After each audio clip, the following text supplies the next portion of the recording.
Chad.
Good morning, everyone. The subcommittee will now come to order.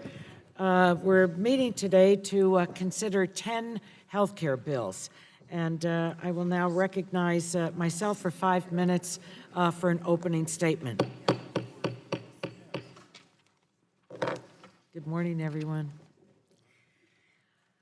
So today our subcommittee marks up 10 bipartisan bills to improve the health care of families across the country.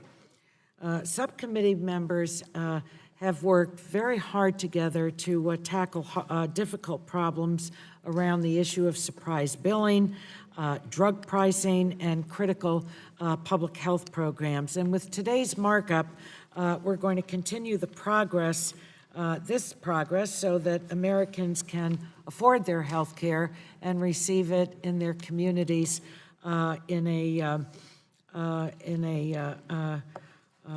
manner that is worthy of them. We'll need to keep up this momentum. Unfortunately, 2 days ago, President Trump and Republican attorneys general fought in court to strike down the entire ACA. This court case is the latest in a near decade-long fight to end protections for people with pre-existing conditions, taking health care away from over 21 million Americans who receive their coverage through the marketplaces or through the expansion of Medicaid. And it would obviously strip young adults of their coverage through their parents' plans and return to lifetime and annual caps on benefits. It doesn't have to be this way. Our subcommittee has been able to find common ground on bipartisan bills that will help Americans access and afford quality health care in 3 major ways. First, we're marking up bills that will invest in our healthcare infrastructure and workforce to address physician shortages and strengthen access to care in communities across the country. The Empower for Health Act and the Title VII Nursing Workforce Reauthorization Act reauthorizes healthcare workforce development grants for 5 more years. I think that that's very important. The Autism Cares Act, the Newborn Screening Saves Lives Act, the Emergency Medical Services for Children's Act, and the Lifespan Respite Care Act allow very important public health programs to continue to improve care for Americans across the course of their lifetimes, and that is being extended for 5 more years. 2328 is the Community Health Investment, Modernization, and Excellence Act, and its expected amendments reauthorizes for 4 years. These are crucial healthcare programs that our communities rely on, such as community health centers. And I don't think there's a member here that doesn't celebrate their community health center. Every member knows to the gnat's eyebrow what they do and how important they are. The National Health Service Corps, the Teaching Health Center Graduate Medical Education Program, and the Special Diabetes Program. 2328 and its expected amendments will also strengthen DSH, the Disproportionate Share Hospitals that serve lower-income Americans, and it improves the Medicare program through stronger enrollment support and help for low-income beneficiaries. And we all have those low-income beneficiaries in each one of our districts. Next, we're marking up legislation to lower the price of prescription drugs. The Fair Drug Pricing Act and its expected amendments will shine a light on the inner workings of drug companies and the PBMs. It will require drug manufacturers to justify large spikes in drug prices, which is real sticker shock for all of our constituents, and require PBMs to report the discounts they negotiate with drug manufacturers. These are transparency measures, and they're going to help. It doesn't cure all of the ills in the system, but these transparency measures will help to ensure that patients are getting a better price for their drugs. Finally, we're marking up Chairman Pallone and Ranking Member Walden's No Surprises Act, and no surprise, to end surprise medical bills from out-of-network providers. At our hearing on surprise billing, We heard every witness support, quote, taking the patient out of it. And we also heard from Sanji Wilkes, who is still suffering from a 15-year-old surprise bill from her son's stay in an out-of-network NICU. She had three words for us, get this done. So the time has come for the egregious practices of surprise billing to stop. As with any meaningful legislation, there's a spirited debate about the best approach. And I'm sure we're going to debate today, but let's not lose sight of the need to get this done. I'm so proud of our subcommittee's work to reach bipartisan agreement on the must-pass bills we're marking up, and I look forward to working with each member to continue this progress. I now would like to recognize Dr. Burgess, the ranking member of the subcommittee, for 5 minutes for his opening statement. I thank you for the recognition and acknowledge that it is critical that we are here today, marking up extender and reauthorization policies to maximize the chance of them becoming law prior to their expiration at the end of the fiscal year, which is September 30th. As I've said before, reauthorizing these programs in a timely manner is imperative. Once these bills advance through the full Committee of Energy and Commerce, I hope that we can, in a bipartisan fashion, communicate to the Speaker and our respective leadership how important and bipartisan these reauthorizations are. Community health centers, teaching health centers, and the special diabetes programs, the family-to-family health information centers, are programs that make a real impact in providing access to health care for Americans. In fact, just yesterday, I met with two young members of the Juvenile Diabetes Research Foundation Children's Congress. They're delegates from North Texas who are living proof of how important the special diabetes program for type 1 diabetes is. And I know that the advocates have been making their voices heard throughout this process, and certainly today, I'm grateful that we're advancing these public health reauthorizations to the full committee. I appreciate the inclusion of the Empower for Health Act, which will reauthorize Title VII physician and other health professionals' workforce funding. When I was chairman of the Health Subcommittee in the last Congress, we moved both Title VII and Title VIII reauthorizations through the committee and indeed through the House. Unfortunately, the Senate did not take up either of our bills, and perhaps with a big vote and passage, we can help them understand that they should have some interest in reauthorizing these vital programs this year. The Medicare Extenders package before us today also includes a number of priorities that will benefit our Medicare patients across the nation. I especially appreciate the inclusion of a 3-year extension of the Independence at Home demonstration, which I've championed with Representative Debbie Dingell. I welcome the opportunity to work with her once again on this priority. Following up on the groundwork Republicans laid in the Bipartisan Budget Act of 2018 in delaying disproportionate share hospital cuts, one amendment before us today includes a buyout of DSH cuts for 2 years. My fellow Texan, Representative Pete Olson, introduced a similar bill, and our local hospitals in Texas and across the country will benefit from this policy. We also have authorizations of Medicaid funding for the United States territories, including Puerto Rico, the United States Virgin Islands, Guam, and the Northern Mariana Islands. As we heard from our witnesses at our hearing, we know that the American citizens who live in the territories disproportionately rely upon the Medicaid program.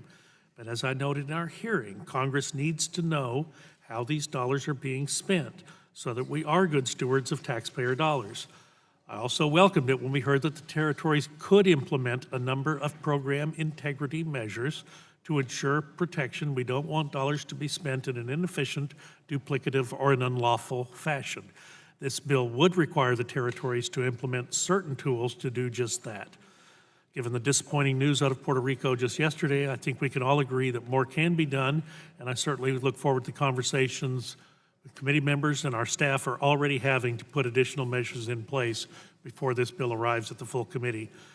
This committee has put a lot of effort into building off the transparency package that moved through the Ways and Means Committee. Members on both sides of our dais exhibited interest in improving the legislation to make it workable and protect against unintended consequences. I appreciate the willingness to work in a bipartisan manner to get this bill where it is today.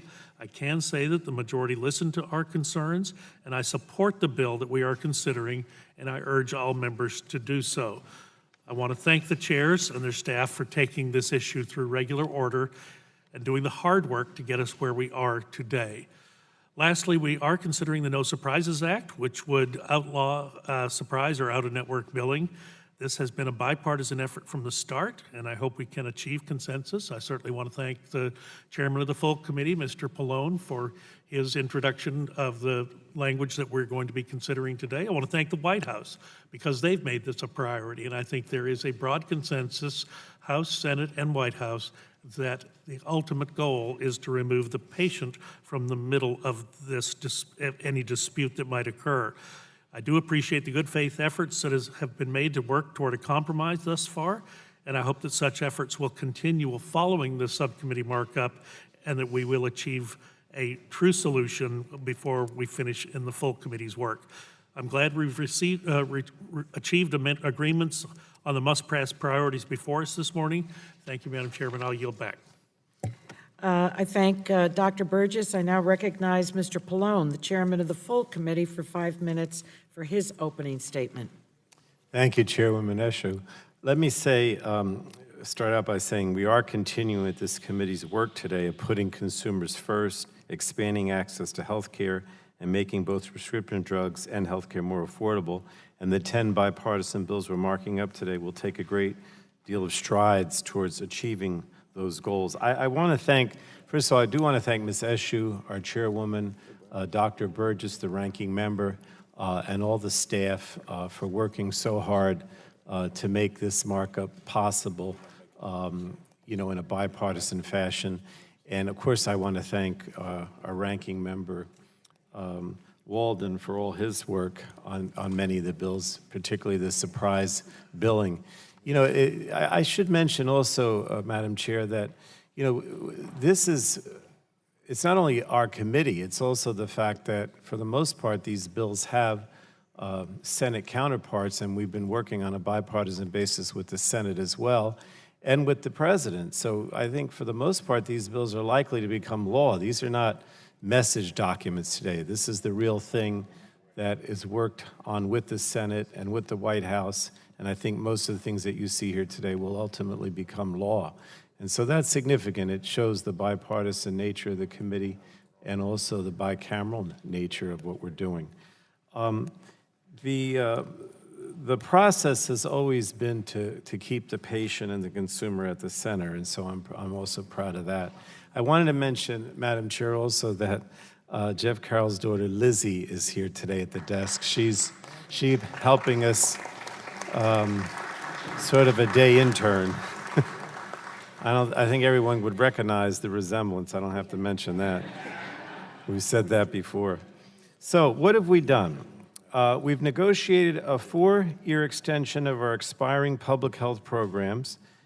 We've tackled the difficult problem of surprise billing, and we've also reached a long-term funding agreement for the Medicaid programs for Puerto Rico and the U.S. territories. Not permanent, we're still working on that, but from 4 to 6 years, which is the longest I think that we've ever had in terms of any kind of extension for those Medicaid programs for Puerto Rico and the territories. Today we'll consider the No Surprises Act, which I introduced with Ranking Member Walden to address the issue of surprise medical billing. Our legislation removes the surprise from billing by completely protecting patients in emergency situations, patients who did not specifically choose to see an out-of-network physician for scheduled care, and patients in situations where there is no in-network provider available to treat them. This legislation protects consumers, and it does it without raising health care costs for working Americans. It's critical that we pass this legislation today and finally protect patients from these outrageous surprise medical bills. The subcommittee will also mark a number of bills to improve the Medicare program and reauthorize vital public health programs that strengthen the health care workforce and provide direct access to health care for American families. The Title VIII Nursing Workforce Reauthorization Act, introduced by Representative Joyce, and the Empower for Health Act, introduced by Representative Schakowsky, will ensure that our nurses, doctors, and allied health professionals receive the training and support they need to be the strong, stable, and diverse workforce. The subcommittee will also strengthen a number of public health programs that will expire at the end of this fiscal year. Representative O'Halloran's Community Health Innovation, Modernization, and Excellence Act will provide community health centers and the National Health Service Corps with a historic level of funding. And this bill will extend the programs for the longest period since the Community Health Center Fund was created in the Affordable Care Act. We'll also consider an amendment in the nature of a substitute to the package offered by Representative Butterfield that will incorporate long-term extensions of several other health programs, including the Teaching Health Center Graduate Medical Education Program. We've also acted decisively to address the dire humanitarian crisis looming in the territories. Today, we'll consider a bipartisan bill that will provide 4 years of additional funds and an enhanced matching rate to Puerto Rico, and 6 years of additional funds and enhanced matching rates to the U.S. Virgin Islands, American Samoa, the Northern Marianas. We'll also consider an amendment that will provide 2 years of responsible relief to the pending reductions to the disproportionate share hospital payments, or DSH, and we're also considering the Fair Drug Pricing Act, as well as an amendment in the nature of a substitute with other provisions that will increase drug pricing transparency. This legislation will ensure consumers have access to more information about how prescription drugs are priced and why drug prices are increasing. So again, all 10 of these bipartisan bills are good. I look forward to sending them to full committee, markup next week. And again, I want to thank you, Madam Chair, for your leadership and your continued commitment to moving these bills through the subcommittee and all that you've done. Thank you, Madam Chair. The gentleman yields back, and I thank you for your kind comments. The chair now recognizes the ranking member of the full committee, Mr. Walden. Thank you, Madam for Chair. his 5 minutes. And as you can see, it's been a tough negotiation, but we've worked our way through it. Hopefully it's not that hard when we get to full. I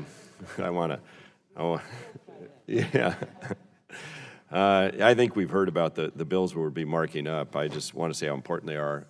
Many of these are the extenders we did the last Congress, and I'm really pleased, especially for community health centers. They're going to get additional years of support. That's been a big priority of mine. And these other measures are really important as well. And I know we have additional work to do between now and the full committee on some pretty important issues. And we think, I think there's paths forward on all of these. On the Medicare front, the package, of course, includes the HEARTS Act, championed by former Representative Sam Johnson. That would protect severely wounded veterans from facing a Medicare Part B premium penalty if they're able to rejoin the workforce. Also included is a policy championed by Dr. Bouchon and Mr. Rush to improve the diagnosis of prostate cancer, to assure providers and patients are being informed correctly. It's really important. And I want to note the extension of the Independence at Home project, championed by Dr. Burgess and Representative Dingell. And it also includes an important Medicare fix I've heard a lot about from patients firsthand. I met a young man named Archer who who relied on a complex power wheelchair for his daily life because of his cerebral palsy. I was thrilled to tell him last year that with Congress's support, access to chairs like his would be maintained. And this committee's really led on this issue, working to fix the issue for power chairs, passing a resolution on this problem on the floor last year. And today we continue to show our commitment through inclusion of this policy. Finally, our amendment to the base package will address the disproportionate share hospital cuts over the next 2 years. This 2-year window will give us time to figure out how best to update the DSH formula and address the cuts moving forward. And I know we've got other measures that are in here as well. But in the No Surprises Act, I want to thank Chairman Pallone for his leadership on that and working with me on this. I think we all agree that the patient needs to be taken out of the middle. I met with a group yesterday and said, I'm not quite sure why this landed in our lap to begin with, but when consumers are getting harmed, we're going to step up and do our best to solve the problem, and that we will, and it will become law at some point. So we are not going to allow these crippling financial bills to be foisted on consumers. I hearken back to our witness who had the son diagnosed with hemophilia, and they got a $50,000 bill because the NICS unit in the hospital that was under her plan had been contracted out to somebody else. And I can't imagine as a father that that's the first thing you'd ask the doctor is your neonatal intensive care unit under my insurance if your whole hospital is supposed to be. This is the kind of crap that needs to stop, and we're going to put an end to it. So with that, Madam Chair, I yield back the balance of my time. I thank the gentleman. Do other members seek recognition for an opening statement? Start here. The chair recognizes Mr. Engel. Yes, thank you, Chairman Pallone, Chairwoman Eshoo, for holding today's subcommittee markup on these vital health care programs. I'm very pleased that we'll be considering an amendment today which will address impending Medicaid dish cuts. Medicaid dish payments help hospitals and health systems serve some of our nation's most vulnerable communities, certainly in New York. In fiscal year 2017, Medicaid dish payments amounted to $18.1 billion, allowing safety net providers to deliver free or subsidized care to millions of Americans. Without congressional action, these vital payments would be cut by $4 billion in the upcoming fiscal year and $8 billion for the following year. That's just simply unsustainable, untenable. In May, 300 members of the House joined Congressman Pete Olson and me in urging a swift resolution to address these impending cuts, and I'm very pleased that the amendment before us will not only eliminate these cuts for fiscal years 2020 and 2021, but will also halve the cuts for fiscal year 2022. Over a 3-year period, this amendment will preserve $16 billion in Medicaid dish payments. This is a lifeline for safety net hospitals that serve my constituents, including Montefiore Health System, New York Presbyterian, St. Joseph's Medical Center, and St. John's Riverside. I also urge my colleagues on both sides of the aisle to support the legislation which will reauthorize funding for the National Quality Forum for 3 years. NQF is a multi-stakeholder panel that develops programs and tools to improve the quality of patient care in New York. 22 healthcare organizations have partnered with NQF to ensure patients are receiving high-quality care. In fact, the Greater New York Hospital Association and the Healthcare Association of New York State are working with NQF to implement an opioid stewardship program to address the ongoing drug epidemic. So I look forward to supporting the bills before us today, and I yield back the balance of my time. The gentleman yields back. Dr. Bouchon is recognized for 3 minutes. Chairwoman Eshoo, thank you for holding this important markup today and working in a bipartisan manner on these important bills before the subcommittee. Today, we will be considering H.R. 3630, the No Surprises Act, to address the problem of surprise medical billing. Patients should not be hit with high medical bills when receiving care at an in-network facility, only to find out later that a doctor who treated them was not in their network. I support the goal of the No Surprises Act, which seeks to hold innocent patients harmless in those situations. I do believe the bill as drafted would have some potential unintended consequences. The establishment of a benchmark set at the median in-network rate without an option for an independent dispute resolution process could create unintended consequences for patients and physicians. Specifically, I worry that without an independent dispute resolution process, physicians will be arbitrarily dropped from insurance plans and patients will lose access to the doctors they trust. In fact, narrow insurance networks and arbitrary contract cancellations with drastic cuts for providers has occurred in California since their benchmark law took effect. According to the California Medical Association, there will be a letter being submitted into the record that was sent to Chairman Alexander and Ranking Member Murray on the Senate side from the California Medical Association outlining this issue. Additionally, the bill references 2019 as the base year for future rates. I have learned that in the last few days, at least one major insurer has canceled its contract with providers and offered new contracts at a 30% lower payment rate. The insurer apparently told the providers that these cancellations are explicitly connected to the 2019 base in the bill for future payments. I believe we must prevent this sort of gaming of our well-intended efforts to protect patients. So Chairwoman Eshoo, Ranking Member Burgess, Chairman Pallone, and Ranking Member Walden, I ask that you continue to work with members of the committee to address these concerns before the full committee markup. I believe that establishing an independent dispute resolution process that protects patients and ensures a fair payment for the provider and honestly for the health plan is a part of the best solution. I yield back.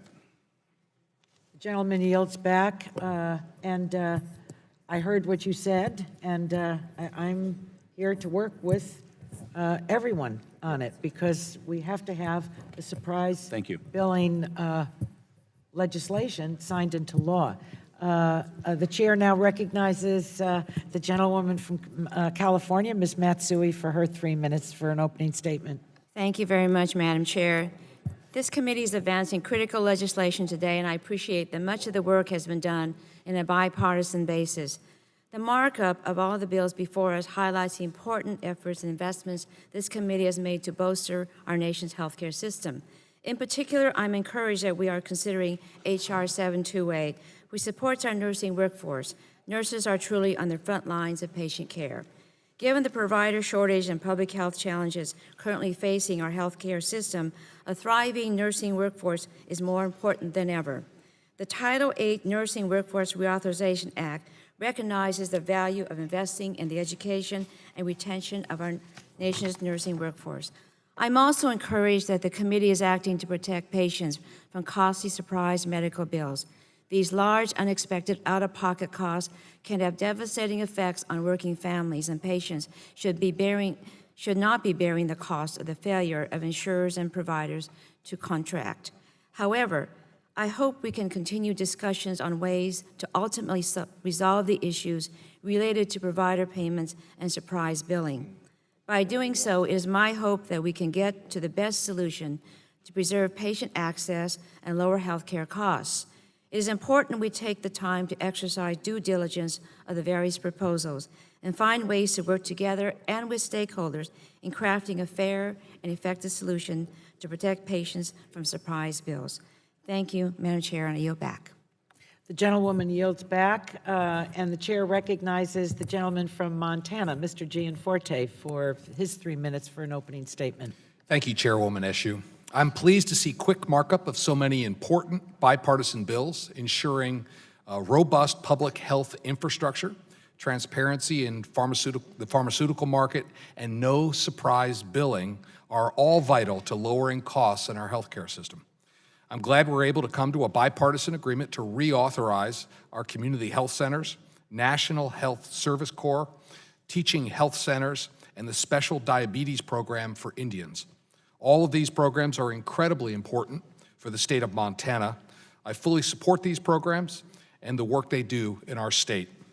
I'm a proud co-sponsor of the Autism Cares Act. I know funding for this program has been used to identify thousands of kids who otherwise may not have been diagnosed as on the spectrum in Montana. Finally, I'm glad we're bringing attention to the problem of surprise billing. Just last month, I heard from a woman in Ekalaka who had received a $70,000 surprise bill from a small Montana hospital. We need to ensure that all patients who are trying to work through our convoluted system in good faith are not victimized when providers and insurers cannot agree. At the same time, we need to ensure we're not harming rural providers in the process. I look forward to working with my colleagues to end the practice of surprise billing and to reauthorize these important programs. And with that, I yield back. Thank you. The gentleman yields back. I believe that concludes our, okay. The chair recognizes the gentleman from Illinois, Mr. Rush, for 3 minutes. I want to thank you, Madam Chair, and I want to thank Ranking Member Burgess, Chairman Pallone, and Ranking Member Walden for scheduling this important markup. I'm pleased that the subcommittee is making progress on so many important bills today. It is critical that we take action to reauthorize programs which dramatically improve and even save the lives of vulnerable populations, including newborns and children. We're also working to ensure sustained funding for our community health centers. The 8 federally funded health centers in my community, in my district, serve over 340,000 patients. Community health centers provide affordable and accessible health care to patients in Chicago and around the country who depend on this life-saving care. I'm also glad that the subcommittee is taking action today to prevent the schedule reduction for DISH programs from going into effect. These proposed cuts will be devastating to the hospitals in my district and will result in curtailing of life-saving services. I look forward to consideration of all 10 bills that are before us today, and I'm also, and as all are critical to the health of individuals across the nation. With that, Madam Chair, I yield back the balance of my time. The gentleman yields back. Is there anyone from the Republican side that wishes to make an opening statement? Seeing no hands, are there any on the Democratic side that wish to make an opening statement? Well, I believe that concludes our opening statements. So pursuant to committee rules, members' written, open, brilliant opening statements shall be made part of the record. So be sure to submit them to the clerk's desk. At this time, we'll begin bill consideration. The chair calls up H.R. 2781, the Empower Act, the Empower for Health Act. The clerk will report the title of the bill. H.R. 2781, a bill, excuse me, to amend Title 7 of the Public Health Service Act to reauthorize certain programs relating to the health professional. Without objection, the first reading of the bill will be dispensed with, and the bill is now considered as read. Without objection, the bill is considered as read and open for amendment at any point. I will now recognize Dr. Burgess to offer manager's amendment. What is your amendment labeled, Dr. Burgess? Amendment 1. The clerk will report the amendment. Amendment to H.R. 2781 offered by Mr. Burgess of Texas, page 2, line 25. Without objection, the reading of the amendment will be dispensed with, and Dr. Burgess is recognized for 5 minutes to speak in support of the amendment. Thank you.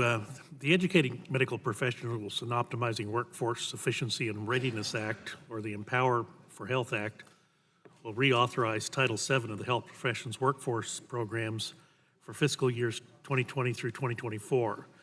The Title VII programs have expired but continue to receive appropriations. As the authorizing committee, is our obligation to reauthorize. Title VII of the Public Health Service Act includes various programs that are vital to building and maintaining a well-educated, well-trained physician workforce. Area health education centers are critical in providing both medical education and healthcare services to medically underserved areas. And the Primary Care Training and Enhancement Program provides grants to hospitals and health professional schools to develop and operate supplemental primary care programs. The bill reauthorizes loan repayment for child and adolescent psychiatry and mental and behavioral health. Such funding is important for addressing mental health and behavioral health of young Americans and will better equip our nation's healthcare workforce to address the mental health needs of children across the country. This amendment to H.R. 2781 makes some technical changes to the pediatric subspecialty language so that it will better align and address current workforce challenges. This amendment also makes some technical changes to the bill as introduced to account for technical assistance from the Health Resource and Service Administration at the Department of Health and Human Services. Reauthorizing Title VII programs is overdue. I strongly urge members on this subcommittee to support this bill. I'm grateful for the chance to hear it today, and I will yield to any other member or yield back to the chair. The gentleman yields back. I'd like to recognize myself to strike the last word and speak on the underlying bill for 5 minutes.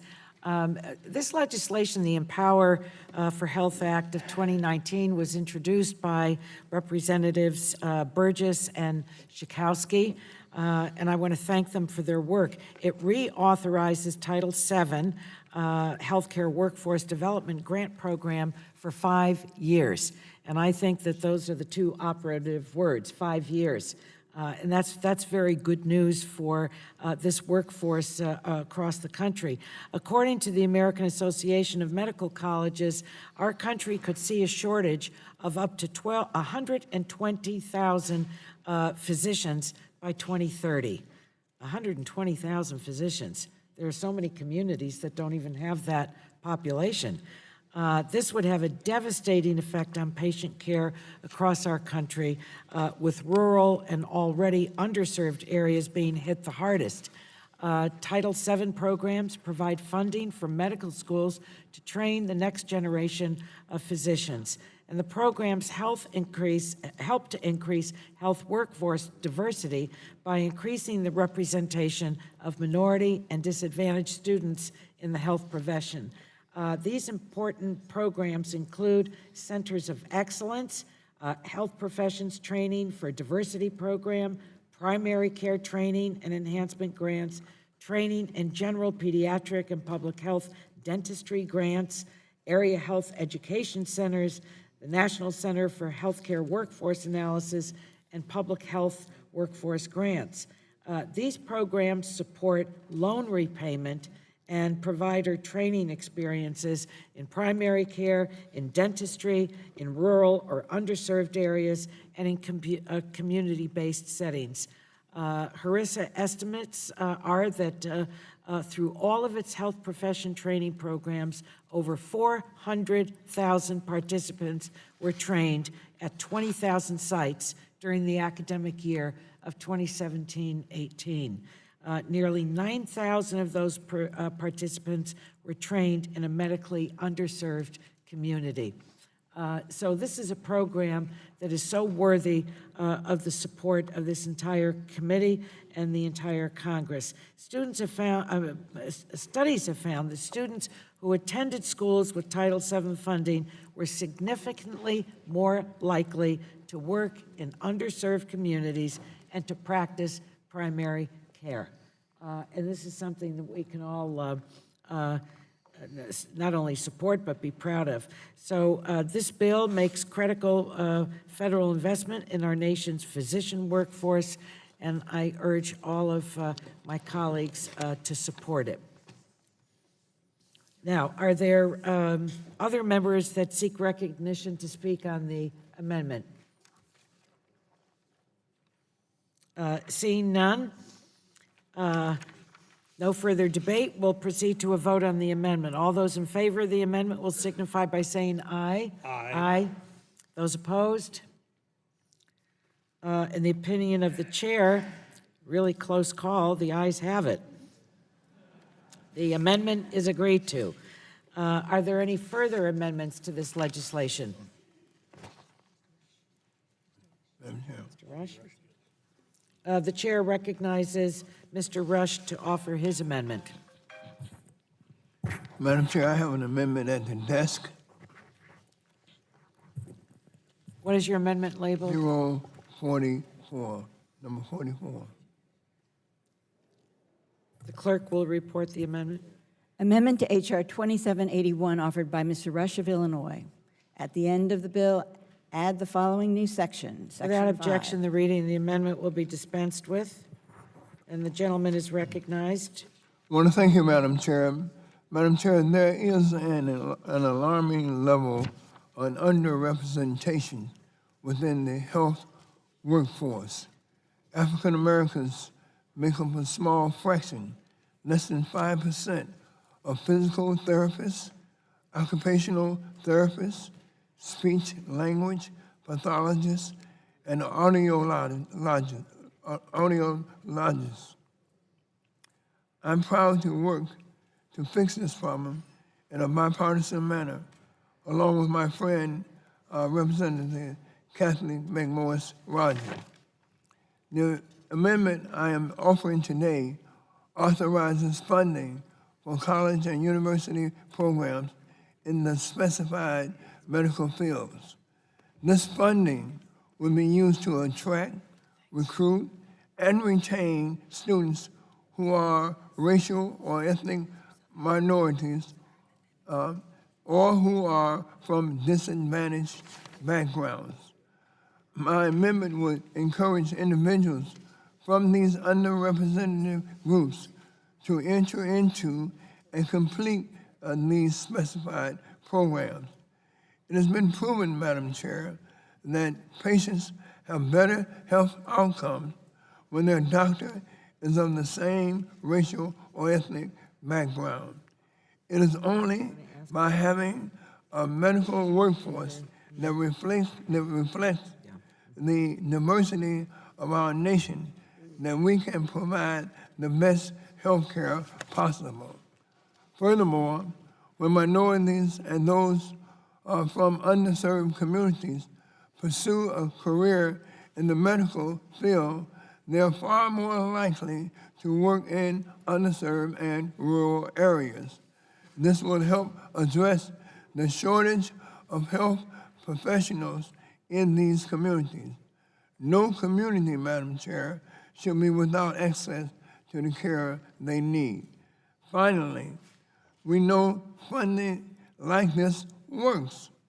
This amendment is modeled after the highly effective Title VIII Nursing Workforce Development Program, which increased the percentage of racial and ethnic minorities pursuing careers in nursing.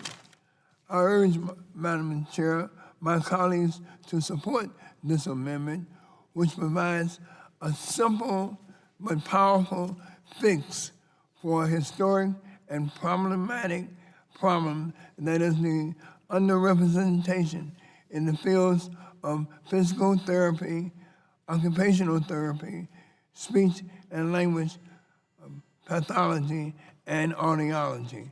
Thank you, Madam Chair, and I yield back the balance of my time. The gentleman yields back, and we thank him for his continuing work to really have a workforce in our country that reflects the makeup of our country, how important it is. Are there other members seeking recognition to speak on the gentleman's amendment? The gentlewoman from Delaware, the Honorable Lisa Blunt Rochester, is recognized for 3 minutes. Thank you, Madam Chair. And I want to thank my colleague, Mr. Rush, for introducing the Allied Health Workforce Diversity Act, and I am a proud co-sponsor of this critical bill. Speech-language pathology, occupational therapy, audiology, and physical therapy are all integral to helping Delawareans and Americans live healthy and independent lives. And as Mr. Rush shared, according to the Health Resources and Services Administration, less than 5% of health professionals in these fields are African American. That number is staggering. And as he also shared, the opportunity to provide these kind of services for minority and disadvantaged folks from different backgrounds will really be something that will make for a better health outcomes. This amendment is an opportunity to support underrepresented communities and encourage more diversity in the medical field. A more diverse workforce allows us to better address the health needs of all Americans by leveraging a broader array of knowledge, experience, and cultural understanding. I urge my colleagues to join me in supporting this amendment, and I yield back my time. The gentlewoman yields back. Is there anyone on the Republican side that would like to speak on the amendment? Seeing there's no further debate, we'll proceed to a vote on the amendment. All those in favor of the amendment will signify by saying aye. Aye. Aye. All those opposed will signify by saying no. In the opinion of the chair, the ayes have it. The amendment is agreed to. Are there further amendments to this legislation? Seeing none, the question now occurs on favorably forwarding H.R. 2781 as amended to the full committee. All those in favor of forwarding H.R. 2781 as amended to the full committee will signify by saying aye. Aye. Those opposed? In the opinion of the chair, the ayes have it. 2781, as amended, is forwarded to the full committee. The chair calls up H.R. 728, the title 8, Nursing Workforce Reauthorization Act of 2019, and the clerk will report the title of the bill. H.R. 728, a bill to amend Title 8 of the Public Health Service Act to extend advanced Without objection, education the nurse- first reading of the bill will be dispensed with. The bill is now considered as read. Without objection, the bill is considered as read and open for amendment at any time. I will now recognize Ms. Matsui of California to offer a manager's amendment. Thank you, Madam Chair. This is amendment number 1, I believe. Clerk will report the amendment.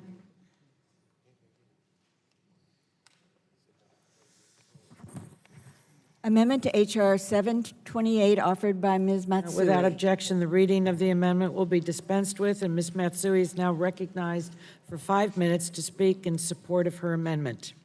Thank you very much, Madam Chair. As the baby boomer population ages and as a younger generation of growing families, it is vital that our country has a well-trained nursing workforce to keep up with the demand for quality health care. This amendment and the underlying bill help bolster our nursing workforce and improve access to critical care. The amendment I'm offering today ensures that we invest fully in our nursing workforce by raising the authorization levels in the underlying bill to reflect the amount the House agreed to in its appropriations bill earlier this year. The amendment also makes a simple change that will ensure that all nurses practicing in critical shortage facilities have the opportunity to benefit from the loan repayment programs authorized in the legislation.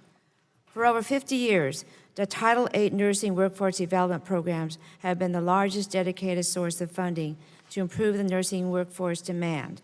The programs support advanced nursing education, diverse nursing workforce quality and retention, and initiatives to help train the next generation of nursing faculty. Nurses are the largest sector of the healthcare workforce, with more than 4 million practicing nurses treating and educating patients across their entire lifespan.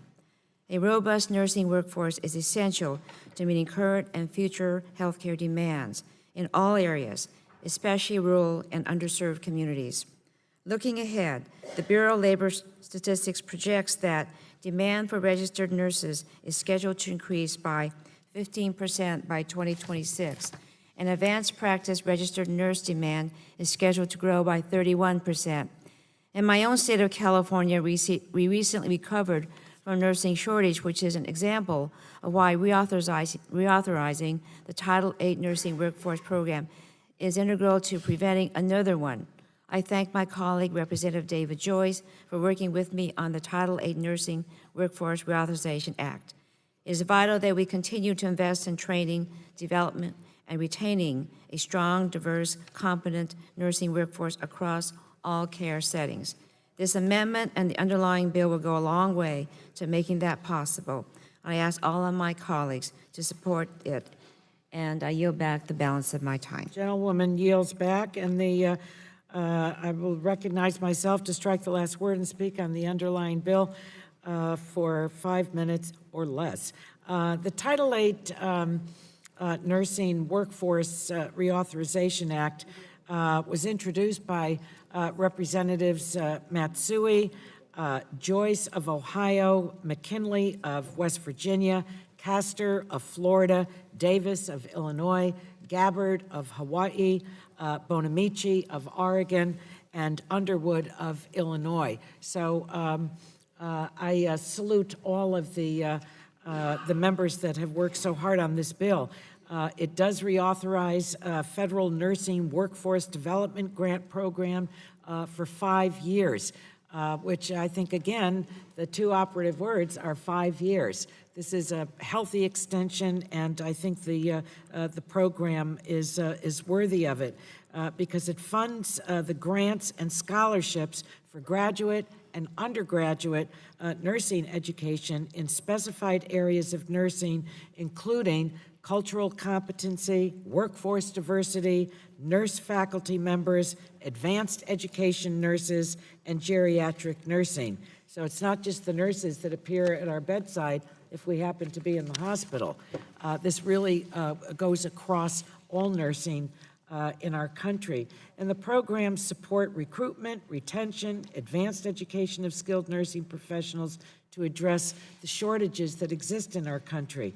Over 25,000 nurses were supported by Title VIII programs during the 2017-18 academic year.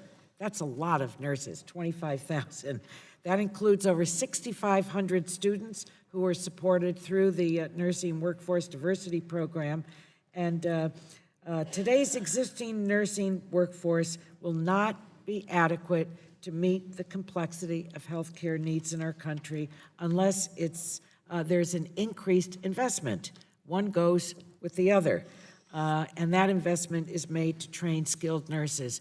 So at a time when our healthcare workforce is diminishing, the federal government really should use every tool to recruit and train healthcare professionals to meet the needs of all Americans. And I think that's exactly what this bill does. It deserves the vote of not only the subcommittee, the full committee, but the full Congress. With that, I will, what will I do? I will yield back. And are there any other members that wish to speak on the amendment from either side? Seeing none, if there's no further debate, we'll proceed to a vote on the amendment. All those in favor of the amendment will signify by saying aye.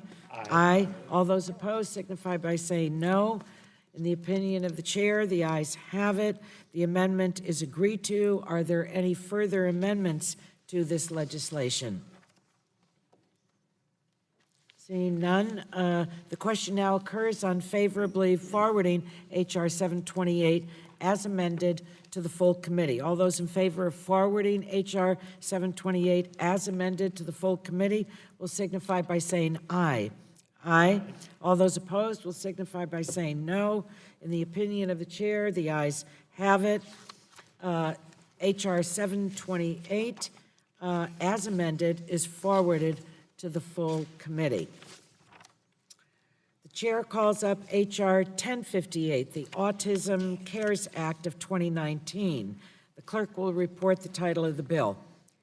H.R. 1058, a bill to reauthorize certain provisions of the Public Health Service Act relating to autism and for other purposes. Without objection, the first reading of the bill will be dispensed with, and the bill is now considered as read. Without objection, the bill is considered as read and open for amendment at any point. I now recognize myself to offer a manager's amendment. The amendment is labeled 41058 SC Amendment 01. The clerk will report the amendment. Amendment to H.R. 1058 offered by Ms. Eshoo. Page 10, beginning on line 15, strike. Without objection, the reading of the amendment will be dispensed with. I will now recognize myself for 5 minutes to speak in support of the amendment. My colleagues, this amendment simply increases the authorization of appropriations to $296 million for programs run by the National Institutes of Health. Since the Autism Cares Act was introduced by my friends, Representatives Doyle and Chris Smith, the House has passed an appropriation bill that increases funding for the programs authorized in their legislation. This manager's amendment updates the authorization levels to match the increased investment the House has made in autism care programs. During our hearing, we heard how critical the Autism Cares programs are. Researchers, physicians, parents, and patients rely on it to fund the support services, the research, the training, and the surveillance programs to get people the diagnosis and services they need. The Act expands efforts to conduct what I just described.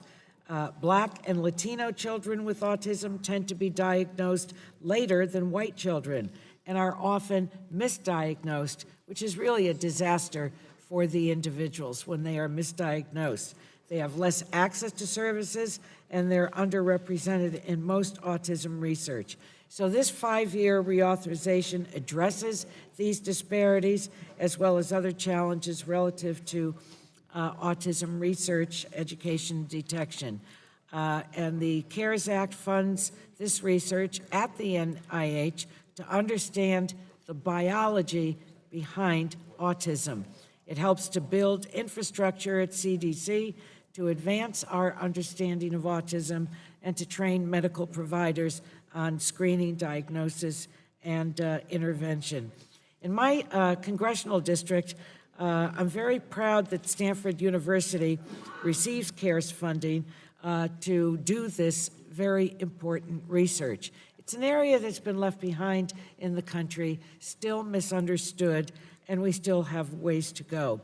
So while there's still so much that's unknown about autism, this legislation renews the federal government's commitment to getting those answers. So with that, I will, if there are there other members that wish to speak on this amendment? Would you yield to On me? the act. I'd be glad to recognize Dr. Burgess. I just want to add my support for the underlying bill and recognize the long work that Representative Smith and Doyle have put into this product, and that Mr. Smith was kind enough to attend our subcommittee hearing on this, and it is important work and it deserves reauthorization. I'll yield back. I thank Dr. Burgess, and I did recognize Representative Smith when he was here, even though the committee rules are not so supportive of that. But the two have been great partners and founded the Autism Caucus. And now I would like to recognize the gentlewoman from Michigan, Ms. Dingell, for her 5 minutes. Thank you, Madam Chair. I move to strike the last word and speak in favor of the legislation. Madam Chair, I'm proud to co-sponsor the Autism CARES Act, and I urge my colleagues to support this important bill. Among its many important provisions, the Autism CARES Act provides funding for LEND programs, L-E-N-D, which help train relevant professionals and improve our response to autism. In Michigan, our LEND program is a collaboration of 6 different universities, 3 of which are located in my district: Wayne State, the University of Michigan at Dearborn, and the University of Michigan at Ann Arbor. Our district is extremely proud of these institutions and the work they're doing to address autism and train the next generation of professionals. And none of this would be possible without the Autism CARES Act.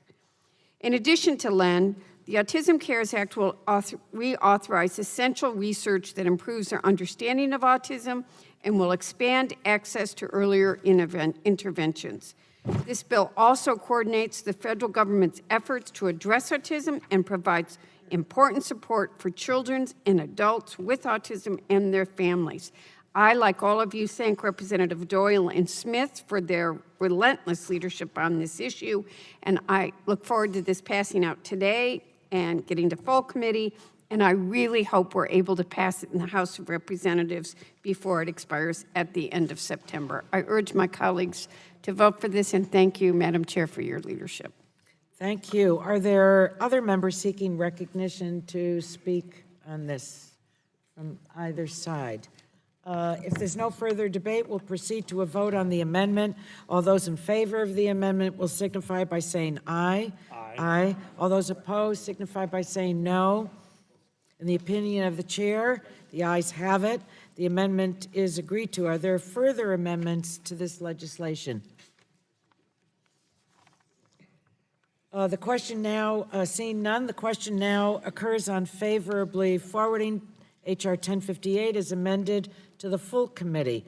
All those in favor signify by saying aye. Aye. Those opposed signify by saying no. In the opinion of the chair, the ayes have it. H.R. 1058 as amended is forwarded to the full committee. The chair now calls up H.R. 2507, the Newborn Screening Saves Lives Reauthorization Act of 2019, and the clerk will report the title of the bill. H.R. 2507, A bill to amend the Public Health Service Act to reauthorize certain programs under Part A of Title 11. Without of objection, such the act. first reading of the bill will be disposed with. The bill is now considered as read. Without objection, the bill is considered as read and open for amendment at any point. The chair will now recognize Ms. Kelly to offer a manager's amendment and is recognized for her 5 minutes. No. Oh, the clerk has to, what is your amendment labeled? I'm sorry. Newborn Screening Saves Lives Act. Without objection, the reading of the amendment will, well, I'm sorry. Before I get rid of it, the clerk will report the amendment. Yes, ma'am. Amendment to H.R. 2507, offered by Ms. Kelly. Amend Section 2 to read as follows. Without objection, the reading of the amendment will be dispensed with, and I will now recognize Ms. Kelly for her 5 minutes to speak in support of the amendment. Thank you, Madam Chair. Every year, over 12,000 babies are born with health conditions that require early detection and immediate treatment.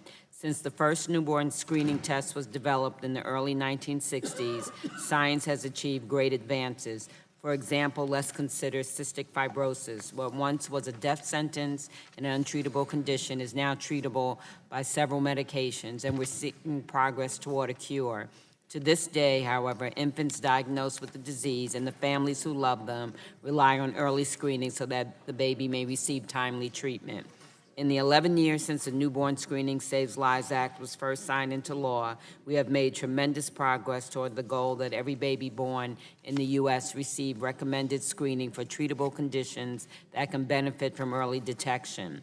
In 2008, only 15 states screened newborns for the 29 recommended health conditions. Today, every state screens newborns for those 29 recommended conditions, and as more conditions are added to the Recommended Uniform Screening Panel, or RUSP, many states are keeping up and expanding what screening tests they offer to newborns, but some states still need more help, and as medical research improves, we've got to make sure that states have the resources they need to expand capacity, ensuring that every child receives recommended screening. This amendment to the Newborn Screening Saves Lives Act makes process improvements which will help ensure that infants receive the follow-up care they need, allows for states to use grant funds to expand testing capacity and infrastructure, and also helps bring states into the modern age of medical advancement by asking the Advisory Committee on Heritable Disorders in Newborns and Children to provide recommendations on the use of safe and effective genetic testing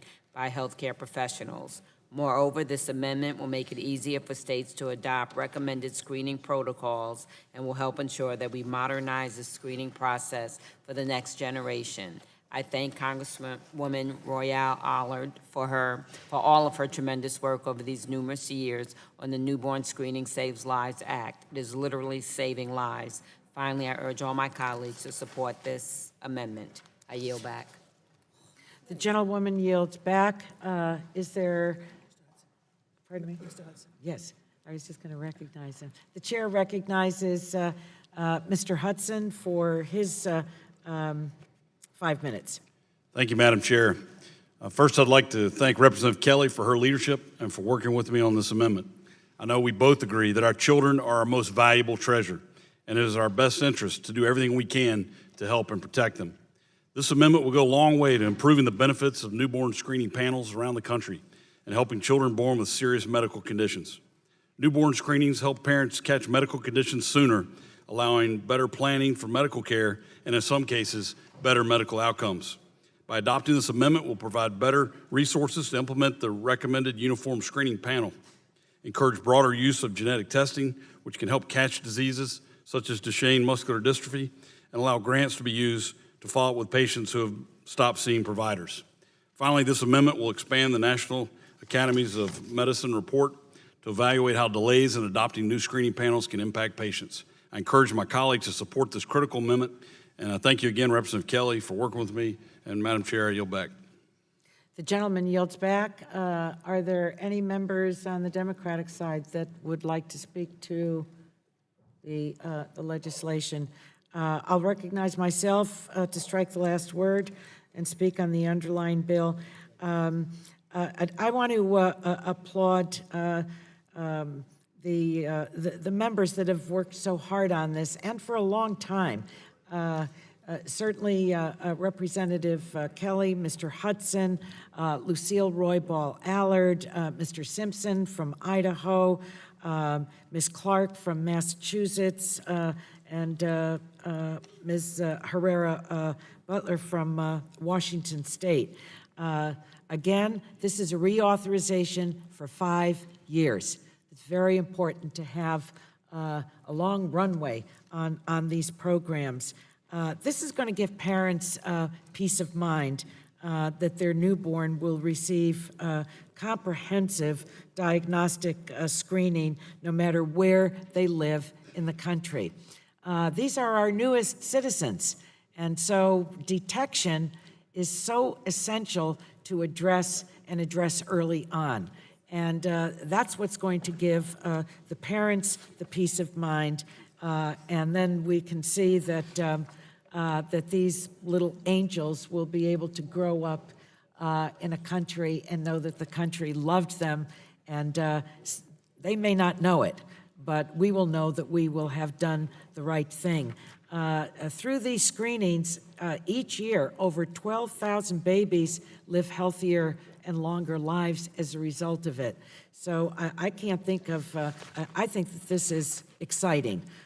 It is a reauthorization, but I think that it's worth taking a few moments to drill down and say bravo, because there are tremendous savings involved in this as well. Treating an infant with SCID can cost Medicaid as much as $2 million. But when the newborn is diagnosed not so soon after they're born, they can be cured with a bone marrow transplant costing about $100,000. So this is good work, and this is good news for those that are being born in our country. And is there any other member that would like to speak to the legislation? Seeing none, no further debate. We'll proceed to a vote on the amendment. All those in favor of the amendment will signify by saying aye. Aye. All those opposed will signify by saying nay. In the opinion of the chair, the ayes have it. The amendment is agreed to. Are there any further amendments to the legislation? The question now occurs on favorably forwarding H.R. 2507 as amended to the full committee. All those in favor of forwarding H.R. 2507 as amended to the full committee will signify by saying aye. Aye. Aye. All those opposed will signify by saying no. Hearing none, in the opinion of the chair, the ayes have it. H.R. 2507, as amended, is forwarded to the full committee. Amen. That's really terrific, I think. The chair calls up H.R. 776, the Emergency Medical Services for Children Program Reauthorization Act of 2019. The clerk will report the title of the bill.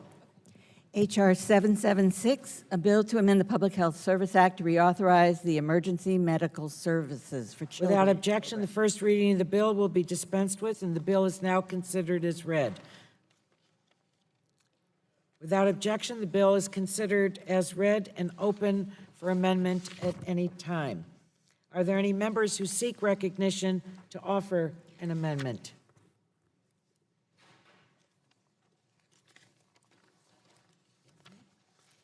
All right. The question now occurs. Well, I'll just say I'll recognize myself just for a minute to strike the last word and speak on the underlying bill. This reauthorization, and I want to make a point of reading out the names of members that have worked on it because they deserve credit. Representatives King from New York, Representative Castor of Florida, Representative Stewart of Utah, and Mr. Butterfield of North Carolina. We applaud your good work, excellent work. It reauthorizes emergency medical services for children. This program for 5 years. This is another 5-year reauthorization, and I think that that is very important. I don't think there's anything scarier than when a child is critically ill or injured. Parents know this. If it, thank God, hasn't happened in your family, it crosses every parent's mind that it could happen. So parents should be able to trust that their child is going to receive the kind of medical care that they need, no matter what hospital they go to. So this bill reauthorizes the only federal program dedicated to improving emergency medical services for children. And children are not just little adults. They require specific types of equipment, they require special dosing, and they require special medication. And that's why this reauthorization is so important. We have to make sure that the littlest and most vulnerable Americans are taken care of during emergencies. So I think everyone is going to vote for this and be glad that they did. And with that, the question now occurs on favorably forwarding H.R. 776 to the full committee. All those in favor of forwarding H.R. 776 to the full committee will signify by saying aye. Aye. All those opposed will signify by saying no. In the opinion of the chair, the ayes have it. H.R. 776 is now forwarded to the full committee. The chair now calls up H.R. 2035, the Lifespan Respite Care Authorization Act of 2019, and the clerk will report the title of the bill. H.R. 2035, a bill to amend Title 29 of the Public Health Service Act to reauthorize the program under such title related to lifespan Without objection, the respite first care. reading of the bill will be dispensed with. The bill is now considered as read. Without objection, the bill is considered as read and is open for amendment at any point. I will now, am I recognizing myself? We have an amendment. I will now recognize myself to offer a manager's amendment, and the amendment is labeled H2035 SCD AI, I think it says AINS 01. Clerk will report the amendment. Amendment in the nature of a substitute to H.R. 2035 offered by Ms. Eshoo. Strike all Without after the objection, the enactment. reading of the amendment will be dispensed with, and I'll recognize myself for 5 minutes to speak in support of the amendment. Colleagues, this manager's amendment makes technical changes to Representatives Langevin and McMorris-Rogers Bipartisan Lifespan Respite Care Reauthorization Act. This is an important bill because it reauthorizes this program. Again, I want to emphasize 5-year reauthorization, which I think I'm really fond of 5 years, and it increases funding for the program. So that's a great set of bookends on the legislation. The program has provided grants to 37 states and Washington, D.C. since it was created in 2009. More than 40 million Americans serve as family caregivers. This program is their lifeline. Anyone that's been a caregiver here on the committee, I think there are women that are going to raise their hands. I don't know if the sons or son-in-laws. Wonderful Dr. Burgess. I know I have, certainly Ms. Dingell has. We know what this means. Being the unpaid caregiver for a loved one can be physically and emotionally exhausting and isolating. The average family caregiver is a woman who works full-time and is providing care to both aging parents, a spouse, a loved one, and or children living at home. So through this 5-year reauthorization, the bill allows caregivers to take a temporary break from their, I think, back-breaking caregiving responsibilities. About 85% of family caregivers of adults don't receive any respite services whatsoever. And that's why this bill increases funding for this valuable program by $10 million each year. Through the program, caregivers can receive support services from highly qualified, well-trained staff. A caregiver is not going to seek out respite unless they have the peace of mind that a professional person is going to step in and help take care of the loved one. So these programs are so important to so many Americans, mostly women, as I said, who are taking care of their loved ones every day. I'm very proud that the subcommittee is advancing this reauthorization and deserves the unanimous support of the entire committee. Now, are there any other members that would like to speak on the amendment? The chair recognizes the gentlewoman from Michigan, Ms. Dingell, who knows a thing or two about respite care. Thank you, Madam Chair. I move to strike the last word and speak in favor of the legislation. So moved. Madam Chair, I think you were eloquent in your describing of this bill. This bill is very, very, very important to me, and I'm proud to be a co-sponsor. As you know, it's very personal. I was a primary caregiver to John, and I experienced firsthand I'm luckier, and I say this every day of the week, I am luckier than 99 9/10 of the people in this country. And I can't tell you the number of days I wanted to take my head and put it against a wall because we have a very fragmented, broken long-term care system. Yeah. And there are millions of people with far fewer resources than people like us who struggle even more to access long-term care. The Lifespan Respite Care Act provides essential community-based respite care services for family caregivers of children and adults. You can't imagine how important it is for caregivers to have just a little support when you're taking care of a loved one. You know, this may be sad, but for me, you guys were my respite. And you gave me, I know, think about that. But our nation's 43 million family caregivers provide $470 billion in unpaid care. And providing respite care to improve the caregiver's physical and mental health is just the least that we can do. So, as the chairwoman said, this reauthorizes it for 5 additional years, and it increases the funding, which is really important. I want to thank Representatives Langevin and McMorris-Rogers for their leadership, which has been unstinting and great, and I urge everyone here to support this important legislation. We have 10,000 people turning 65 every single day. We have a crisis coming. I yield back the balance of my time. The gentlewoman yields back. If there's no further discussion or amendments, we will proceed to a vote on the amendment in the nature of a substitute. All those in favor of the amendment in the nature of a substitute to H.R. 2035 will signify by saying aye. Aye. All those opposed will signify by saying no. In the opinion of the chair, the ayes have it.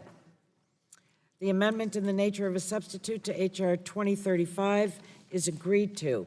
The question now occurs on favorably forwarding H.R. 2035 as amended to the full committee. All those in favor of forwarding H.R. 2035 as amended to the full committee will signify by saying aye. Aye. All those opposed will signify by saying no. Anyone says no, we're going to have Dingell and Eshoo on your back, but that's not going to, you're going to be relieved of that. In the opinion of the chair, the ayes have it. 2035 as amended is forwarded to the full committee. The chair now calls up H.R. 2296, the Fair Drug Pricing Act of 2019. The clerk will report the title. H.R. 2296, a bill to require reporting regarding certain drug price increases and for other purposes. Without objection, the first reading of the bill will be dispensed with. The bill is now considered as read. Without objection, the bill is considered as read and open for amendment at any point. I will now recognize Mr. Carter to offer an amendment in the nature of a substitute. No? Madam Chair, I have an amendment at desk. And what is your amendment labeled? The amendment is labeled Ames 01. The clerk will report the amendment. Amendment in the nature of a substitute to H.R. 2296 offered by Mr. Carter of Georgia. Without Strike all. objection, the reading of the amendment will be dispensed with, and Mr. Carter is now recognized for 5 minutes. Thank you, Madam Chair. Madam Chair, I have an amendment in the nature of a substitute. Madam Chair, during the first hearing we had on drug pricing this year, I mentioned how hopeful I was that drug pricing could be a nonpartisan issue. I mentioned how I thought this committee was always at its best when we were working together on big issues, whether it be cures, opioids, or anything in between.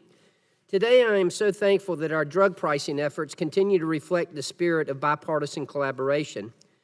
In all my years as a pharmacist, I've never had to ask if a patient was a Republican or a Democrat because it doesn't matter who you vote for. We're all paying for increasingly expensive drugs at the pharmacy counter.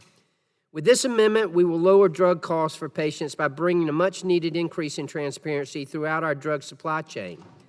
From drug manufacturers, we'll have more and better reporting of what goes into drug pricing decisions. From PBMs, we'll get more transparency into their roles as middlemen and examine the marketplace for any anti-competitive behaviors. Our drug supply chain is incredibly complex, and we've all sat through multiple hearings of different stakeholder groups pointing the fingers at each other without much of an ability to open the hood and see how things are working for ourselves. But no longer will we have to settle for those he said, she said blame games.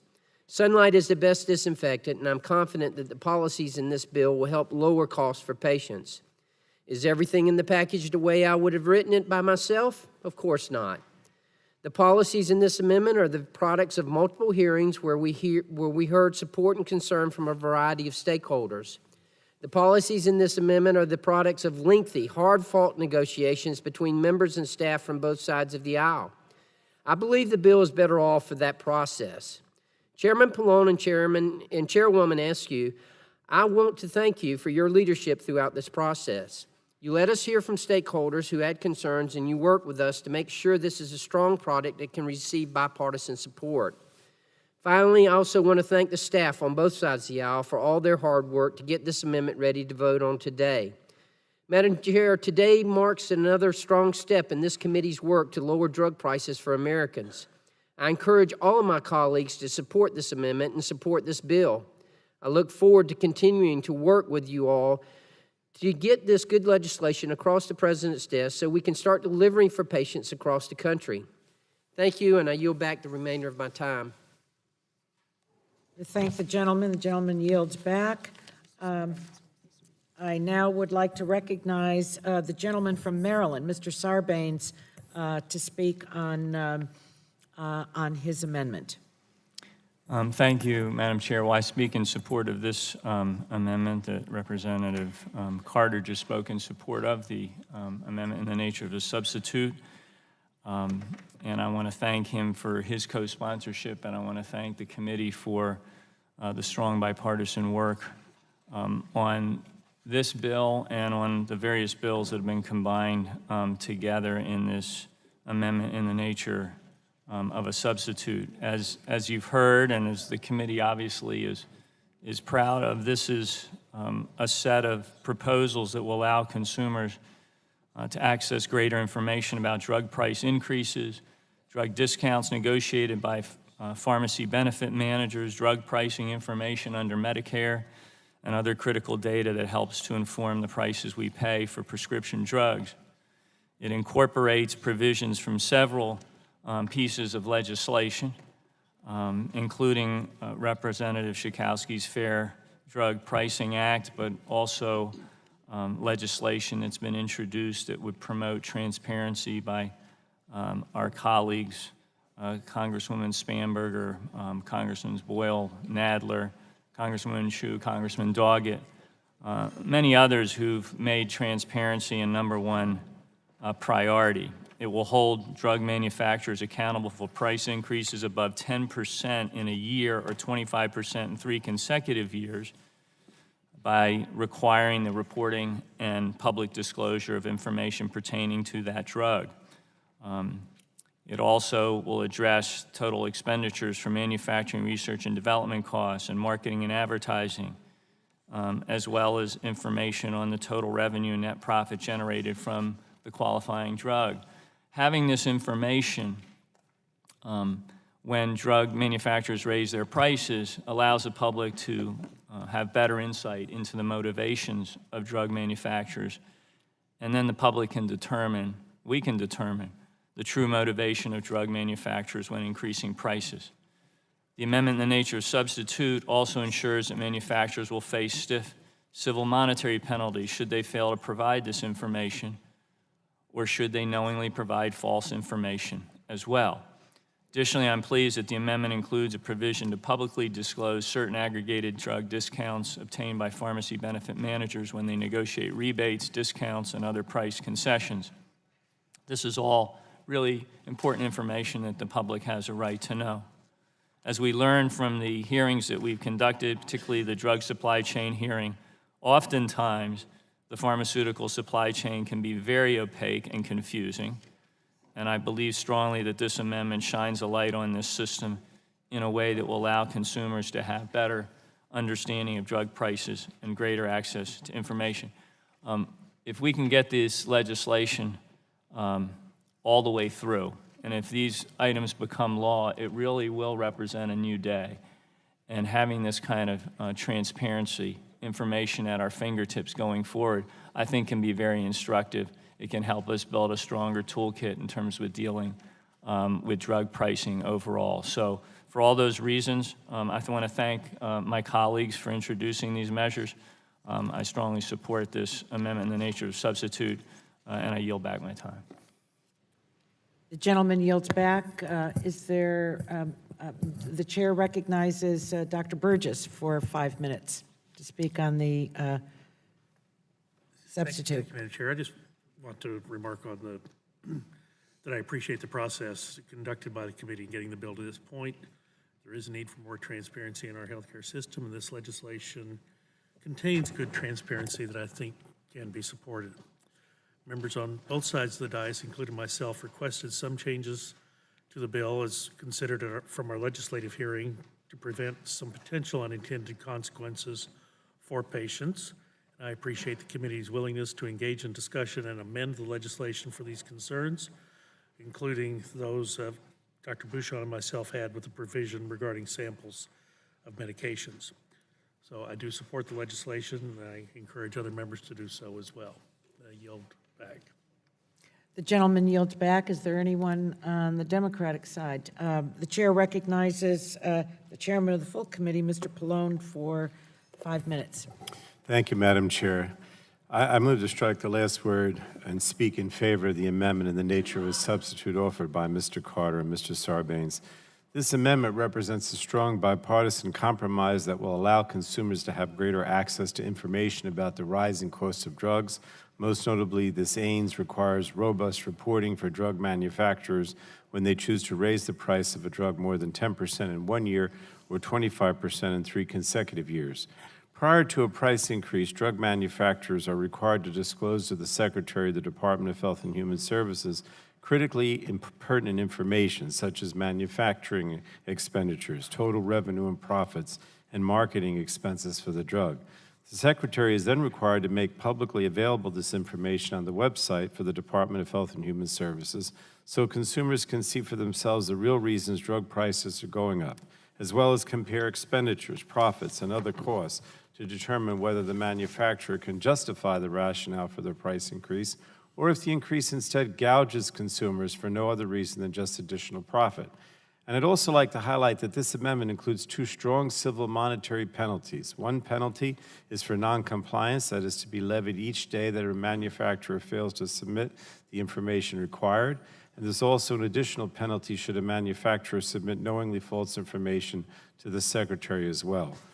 I believe strongly, it talked about consumers in our opening statement, that consumers have a right to know this information.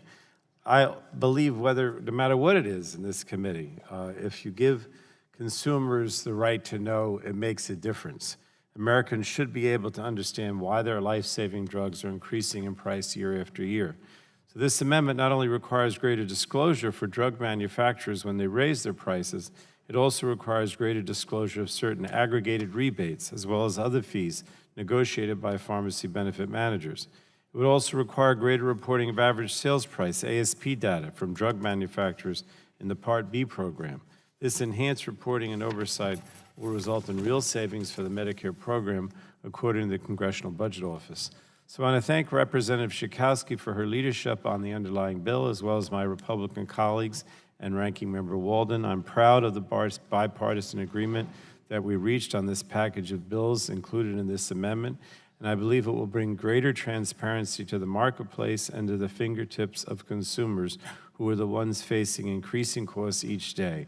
Again, consumers are what this committee is all about, trying to help consumers. So I urge my colleagues to support the amendment. Thank you, Madam Chair. I yield back. The gentleman yields back. Chair recognizes the gentleman from Oregon, the ranking member of the full committee. Thank you, Madam Chair, and I want to thank you, Chairwoman Eshoo, and sincerely thank you and Mr. Pallone for the commendable process. This is our committee at its best. The package of bills covered under the amendment, the nature of substitute, were all worked on in good faith and with strong collaboration. We appreciate that. I think you really exercised our committee's jurisdiction, too, and I thank you for that by discussing these bills in an open hearing. What a concept. Willing to hear from all sides. And while some were marked up by other committees, we're the committee of primary jurisdiction, so I'm thankful the Energy and Commerce Committee is having our own unique and appropriate process, and you listened to the concerns that our members had as well. We appreciate that.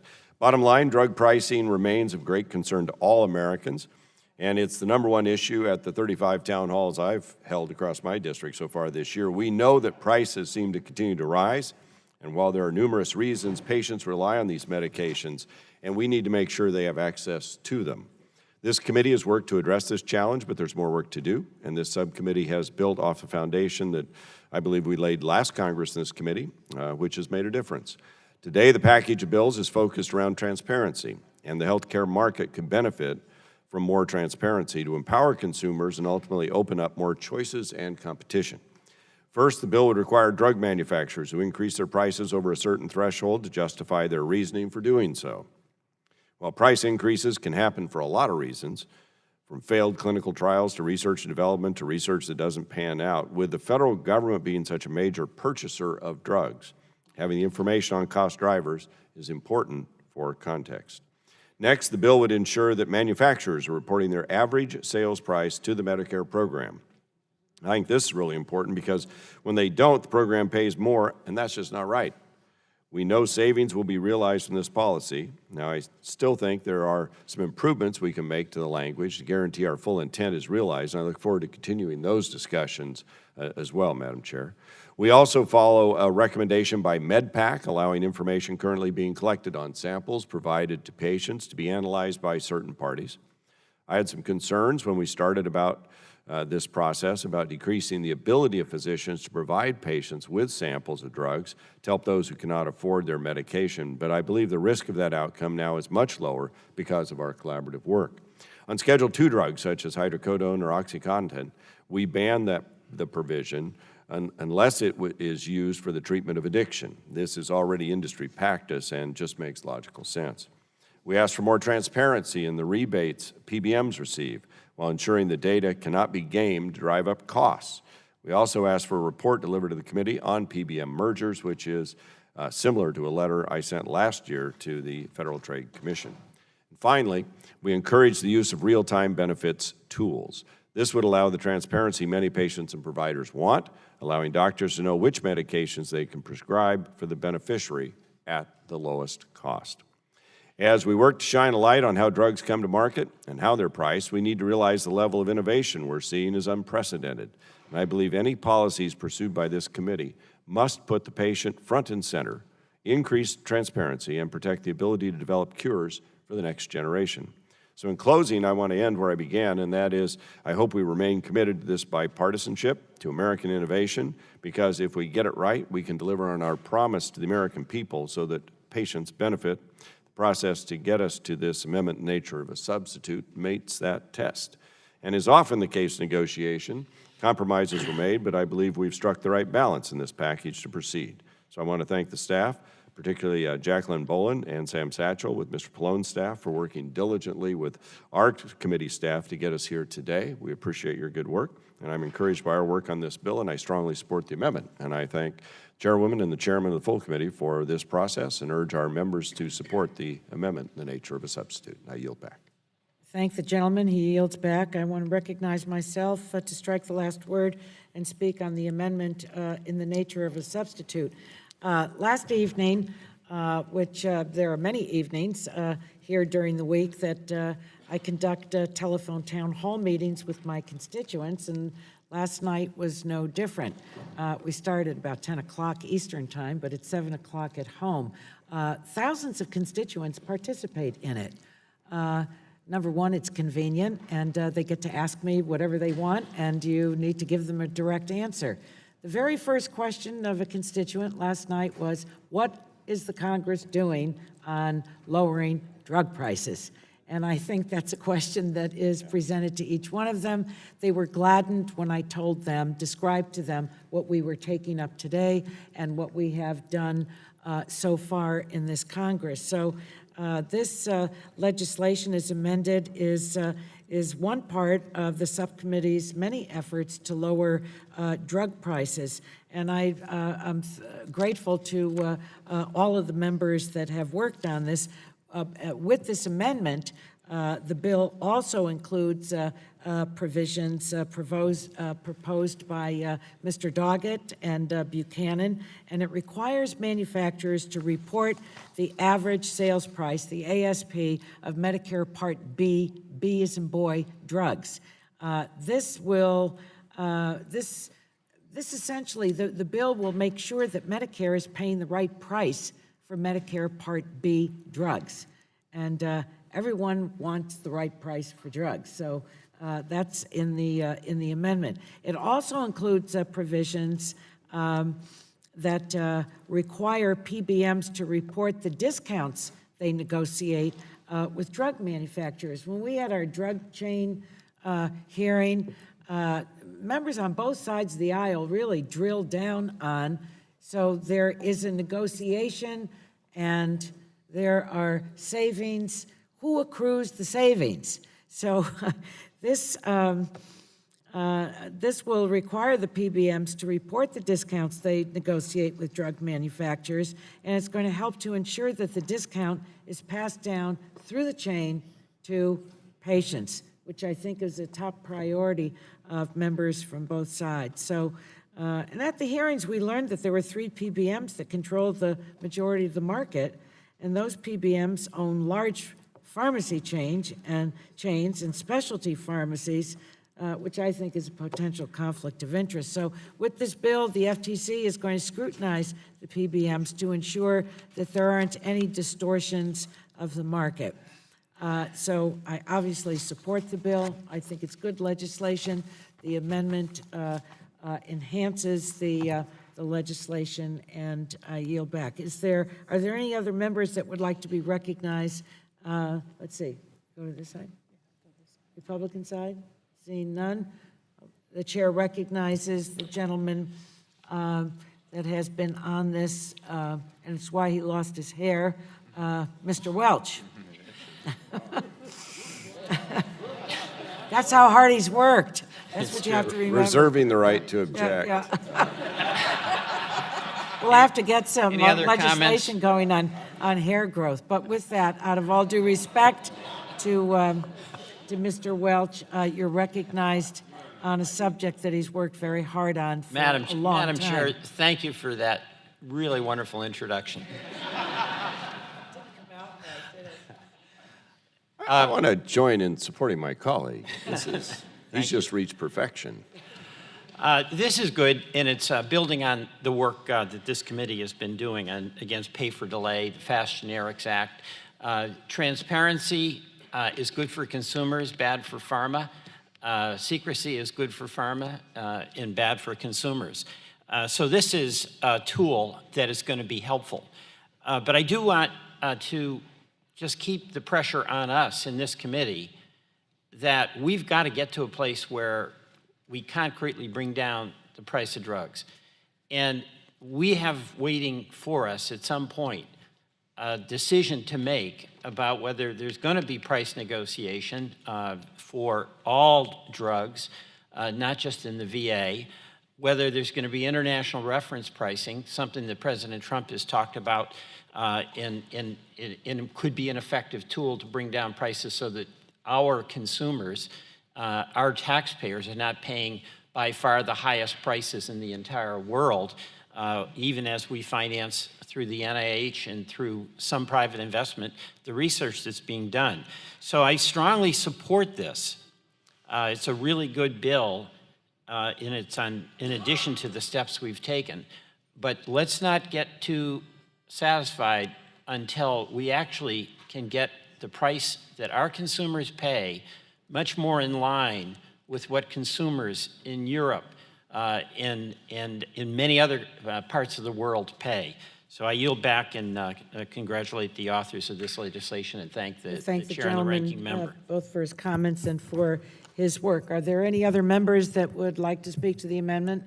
The gentleman from Georgia, Mr. Carter, is recognized. Madam Chair, move to strike the last word. Let me assure my colleagues that this is far from finished. This is a good bill, and it's certainly going to help. But we've got a lot more work to do on this particular subject. So I appreciate it, but I'm so encouraged by the bipartisan work that's going on here, and I look forward to continuing this work in the future as well. And I yield back. Gentleman yields back. Are there any members on the Democratic side that would like to be recognized to speak on the amendment?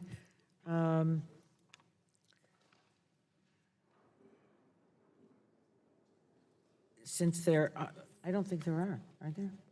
No. Are there any members who seek recognition to offer any other amendments to the amendment in the nature of the substitute? If there's no further discussion or amendments, we'll proceed to a vote on the amendment in the nature of a substitute. All those in favor of the amendment in the nature of a substitute to H.R.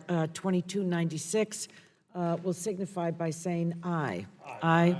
All those opposed, in the opinion of the chair, the ayes have it. The amendment in the nature of a substitute to H.R. 2296 is agreed to. The question now occurs on favorably forwarding H.R. 2296 as amended to the full committee. All those in favor of favorably reporting H.R. 2296 to the full as amended will signify by saying aye. Aye. All those opposed will signify by saying no. In the opinion of the chair, the ayes have it. H.R. 2296 as amended is forwarded to the full committee.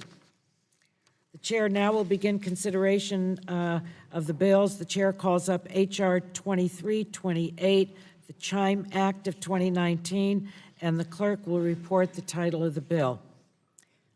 H.R. 2328, a bill to reauthorize and extend funding for community health centers and the National Health Service Corps. Without objection, the first reading of the bill will be dispensed with. The bill is now considered as read. Without objection, the bill is considered as read and open for amendment at any point. The chair will now recognize Mr. Butterfield to offer an amendment in the nature of a substitute. Madam Chair, my amendment should be at the desk. The clerk will what is your amendment labeled, Mr. Butterfield? You have it? It's amendment in the nature of a substitute to H.R. 2328. Excellent. The clerk will report the amendment. Amendment in the nature of a substitute to H.R. 2328 offered by Mr. Butterfield. Strike all after the enacting clause. Without and insert objection, the the following. reading of the amendment will be dispensed with, and Mr. Butterfield is now recognized for for 5 minutes. Thank you, Madam Chair. Madam Chair, my amendment is a substitute to our colleague, Mr. O'Halloran's bill now before us, H.R. 2328. It will extend a number of public health and Medicare programs, and so I would like to address just a few of those if I can. I have long championed both community health centers and the National Health Service Corps, which is why I was a co-sponsor of H.R. 1943, the Community Health Center and Primary Care Workforce Expansion Act, introduced by our friend, Mr. Clyburn. The amendment I offered today will provide 4 years. That's 4 years of stable and predictable funding for vital programs that serve our nation's most vulnerable, including community health centers and the National Health Service Corps. As my colleagues know, long-term funding is very, very important for programs like these, and I'm glad to offer an amendment that will provide the financial resources that are absolutely necessary to meet the health service needs in our underserved communities, including those in my district that is home to 9 federally funded health center organizations and 52 Service Corps sites.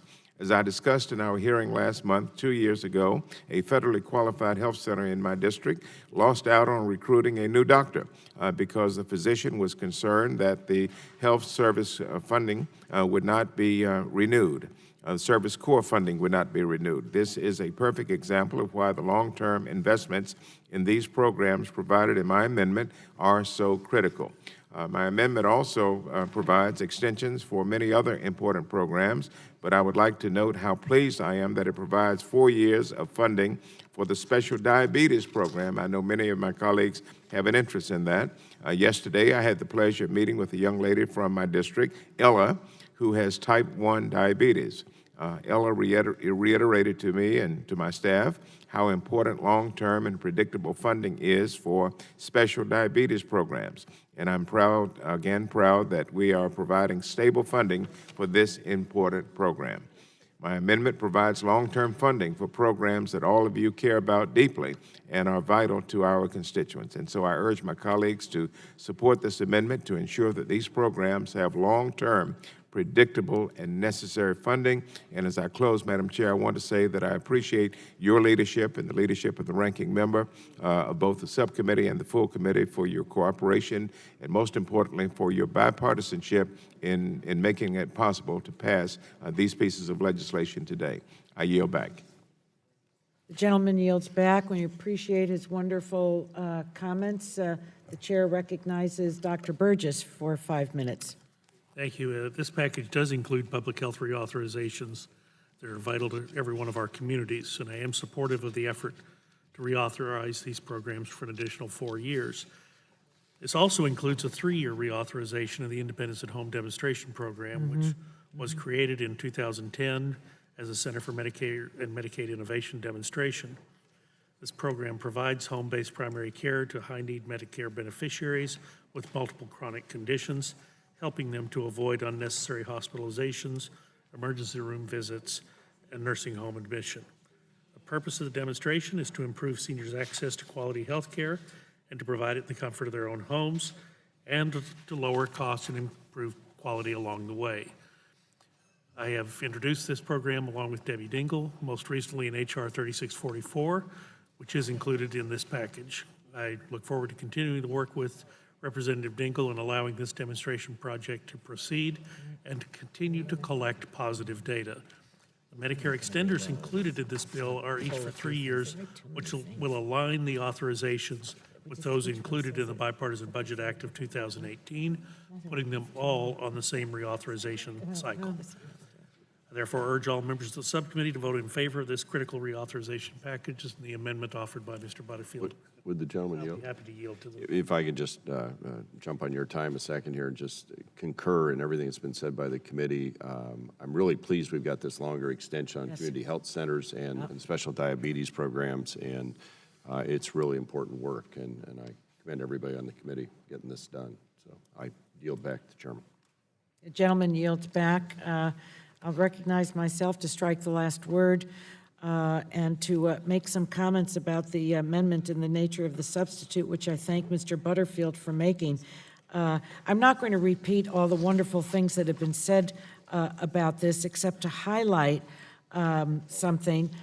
and that is that community health centers provide primary care to 1 in 13 Americans, regardless of their ability to pay.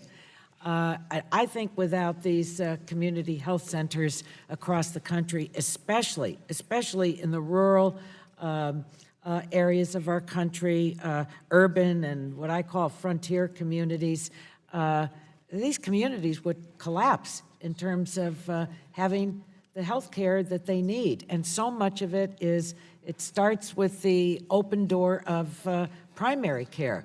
So I'm thrilled about the extension and that it is 4 years. I hope the next time we do it for 5 years, that we just keep climbing the ladder.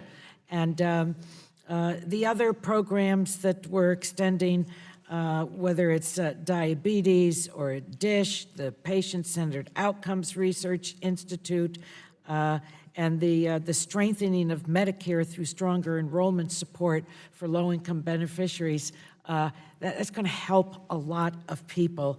And the independence at home, look, a lot of us are past the middle of our lives. No one raises their hand and said, I'd like to go elsewhere. Everyone wants to be at home. So these in-home, the independence at home, and the dollars that it saves.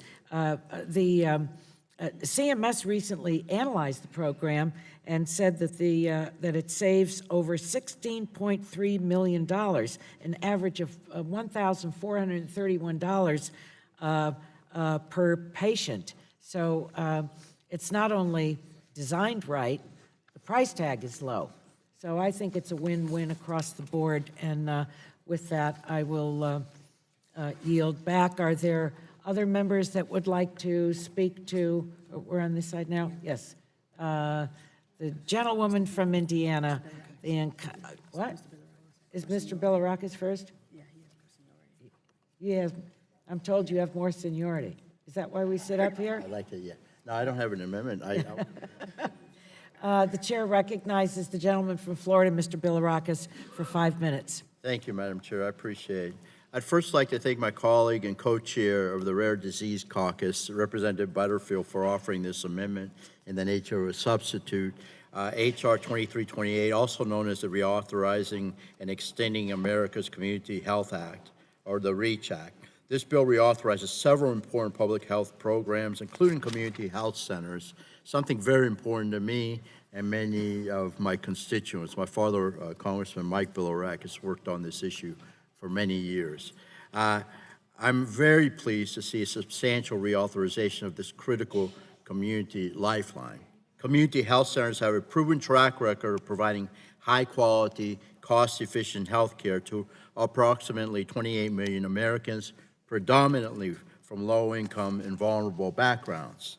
In fact, community health centers treat 1 in 5 uninsured Americans, a third of these living in poverty, and 1 in 6 Medicaid beneficiaries. Community health centers provide high-quality, cost-effective care that annually saves the healthcare system an estimated $24 billion by reducing the need for patients to seek care in costlier settings, such as emergency departments. I've witnessed impressive innovation and collaboration as the community health centers in my district, like Premier Community Health Center and Community Health Center of Pinellas, work with other community partners to provide a system of care that is accessible and cost-efficient. Community health centers have long enjoyed bipartisan support because they are a prime example of what is working in our healthcare system. In fact, I believe they offer a framework for efficiency that can be useful as we tackle the broader challenges within our healthcare system. Additionally, the bill reauthorizes several valuable Medicare programs, such as the Patient-Centered Outcomes Research Trust Fund, which is reauthorized for 7 years and makes minor changes to the Patient-Centered Outcome Research Institute's national research priorities to include substance abuse, mental health, and maternity morbidity and mortality, and critical public health issues. I've heard from my constituents about the importance of PCORI-funded research and building the evidence base for informed health decisions to empower patients and to drive healthcare innovation. In the state of Florida, PCORI supports the groundbreaking program One Florida, a statewide clinical research partnership between the University of Florida, my alma mater, the University of Miami, Florida State University, and the University of South Florida. Major health systems in Florida, health plans, providers, and patients. This partnership allows researchers, clinicians, patients, and other stakeholders to address some of the biggest healthcare challenges, including conducting studies focused on more accurately treating hypertension, heart disease, prostate cancer, and hepatitis C. The ability to provide personalized care discourages ineffective and low-value care and generates evidence-based, evidence patients. And for this, and again, for those who care for them, they can use that better informed health care to make those decisions. I've also been impressed with the PEDSnet, a PCORI-supported cross-institution pediatric research network, which includes 8 pediatric research institutions, including one that has clinics in my district. I still have a little time here. Leveraging data from close to 20 million medical encounters with over 500,000 children, the PEDSnet partnership recently publicized a study that shows how to prevent 1 million cases a year of new onset asthma, so important. The study demonstrates that obesity is the only preventable risk factor for asthma. In order to improve care and address the rising cost of healthcare spending in this country, we need to look at practical solutions that are both evidence-based and patient-centered. I urge my colleagues to support this important piece of legislation, and I yield back, Madam Chair. Thank you so much. The gentleman yields back. Thank you for your comments. Who on the, let's see, what's the lineup here? The chairman of the full committee, Mr. Pallone, is recognized. Thank you, Madam Chair, for your leadership, and I want to thank Mr. Butterfield for offering this amendment in the nature of a substitute. His amendment will allow patients and healthcare providers to have the certainty of a long-term extension of funding. As we heard at our hearing, the threat of a lapse in funding prevents our community health centers, teaching health centers, and medical professionals working as part of National Health Service Corps from planning and fully investing in care for their patients. When the Community Health Care Center Fund was created as part of the Affordable Care Act, Congress was able to increase the number of community health centers from 8,000 to over 12,000 today. And as community health center capacity has grown, more patients have been able to access care. The reauthorization we're passing today represents the longest extension of the fund since it was created, with the most robust funding on record. This amendment will also help bolster the future of our healthcare workforce and underserved communities by extending funding for the National Health Service Corps and the Teaching Health Center Graduate Medical Education Program.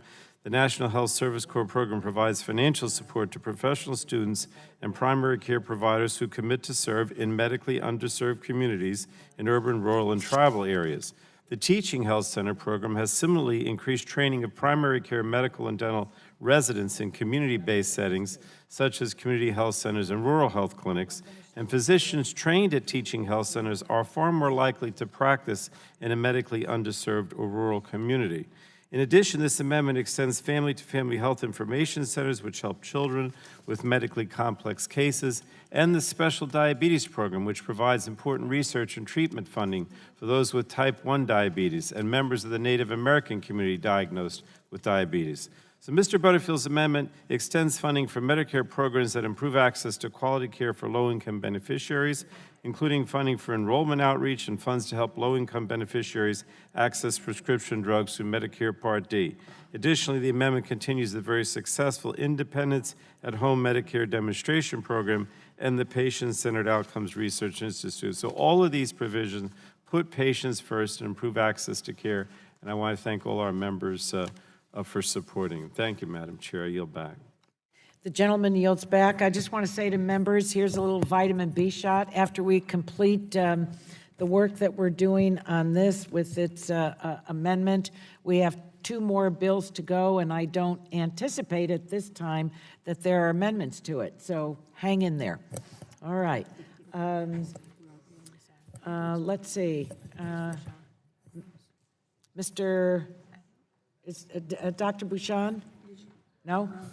Then the chair is pleased to recognize the distinguished gentlewoman from Indiana, my pal, Ms. Brooks. Thank you, Madam Chairwoman, and thank you to Ranking Member Burgess and Representative Butterfield for offering the amendment.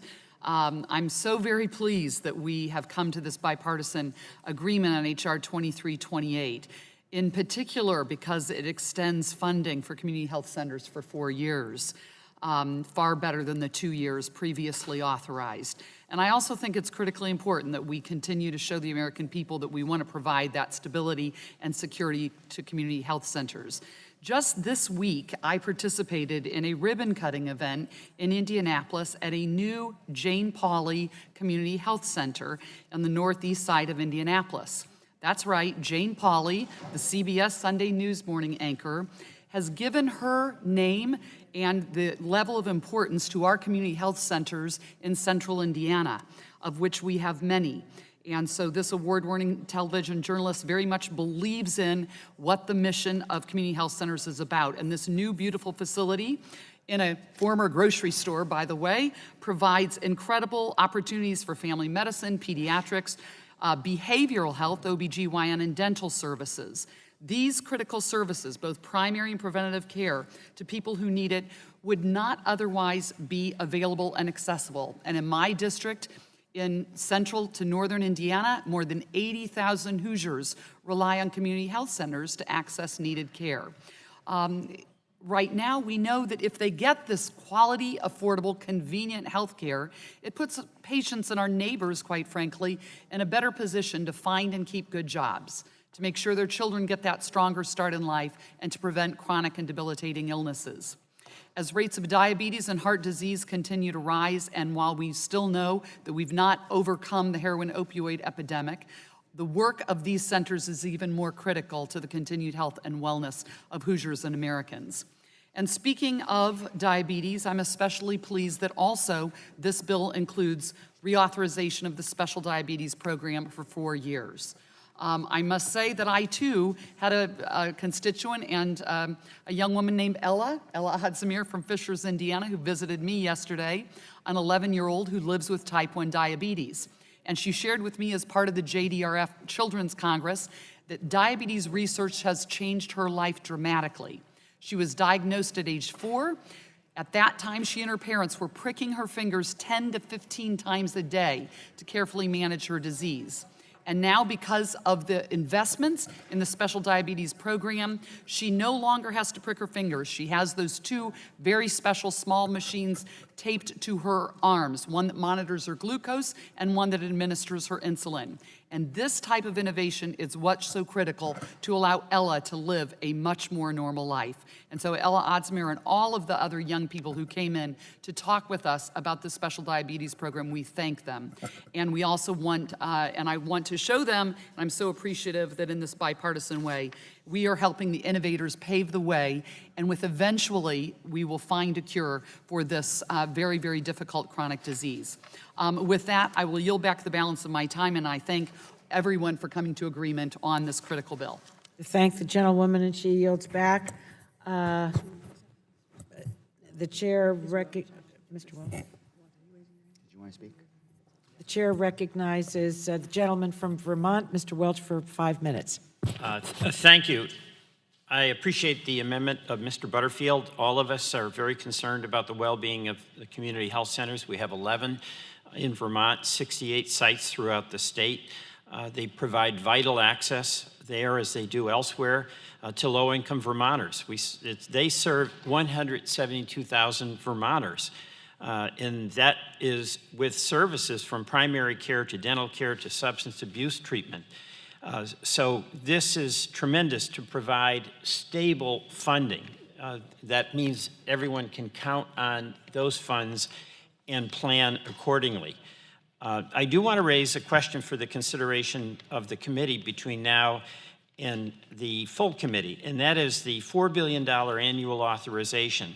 The good part is secure and solid. The question is its level funding, and that has real impacts, and we can't disregard that. because by 2024, by having level funding, that in effect, when you account for inflation and when you account for population increase, is really a 20% reduction in what would have been the funding had we kept on the same trajectory. So I'm hoping, and that has real impacts. It might be across the country about 212 fewer community health centers, 4.2 million fewer people served, and that's significant.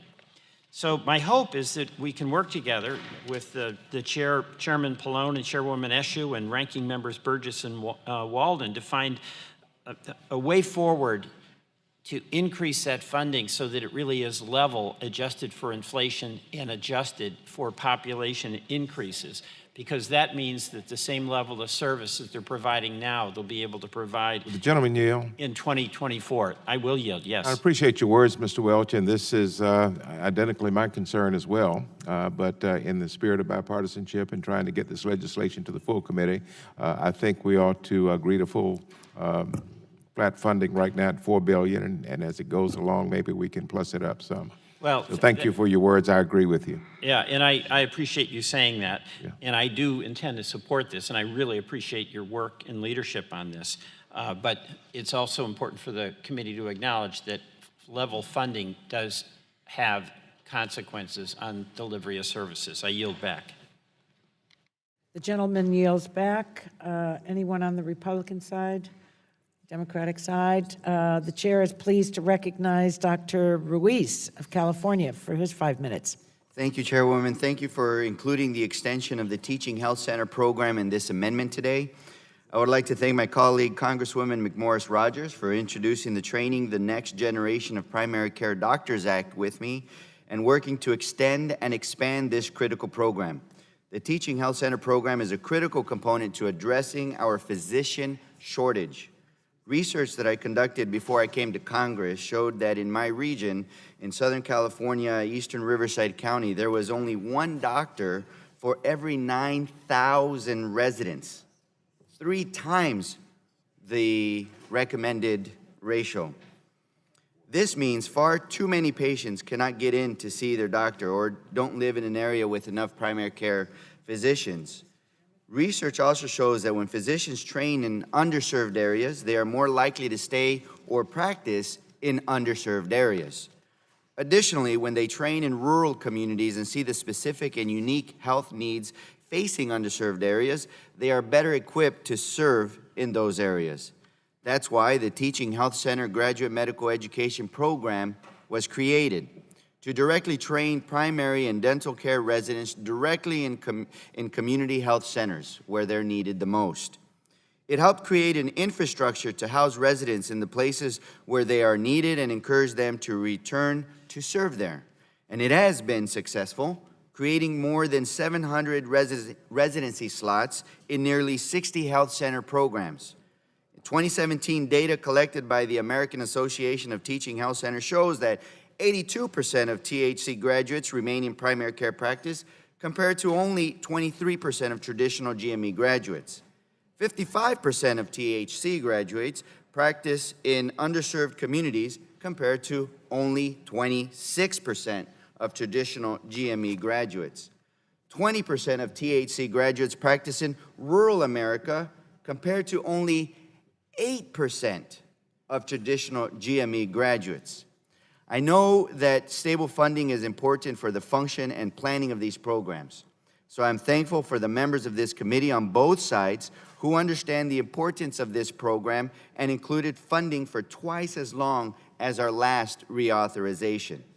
Of course, given the success of the program and the physician shortage our country is facing, and I'm concerned will get worse, I will continue to work to expand the program as well, so that even more communities will be able to benefit from its success. So if you want more primary care physicians, and you want them to practice in rural and underserved areas, then this is an excellent model that we must invest in order to achieve the health disparities and the inequities that we see throughout our country. we have a very serious and urgent problem in the lack of physicians and the lack of adequate workforce in healthcare in our country. And when you live in underserved areas like I have and I grew up in, oftentimes you don't have the right specialist, you don't have the right physician, and you're left to go to the only emergency department in the area for primary care or something that could be addressed by a primary care physician.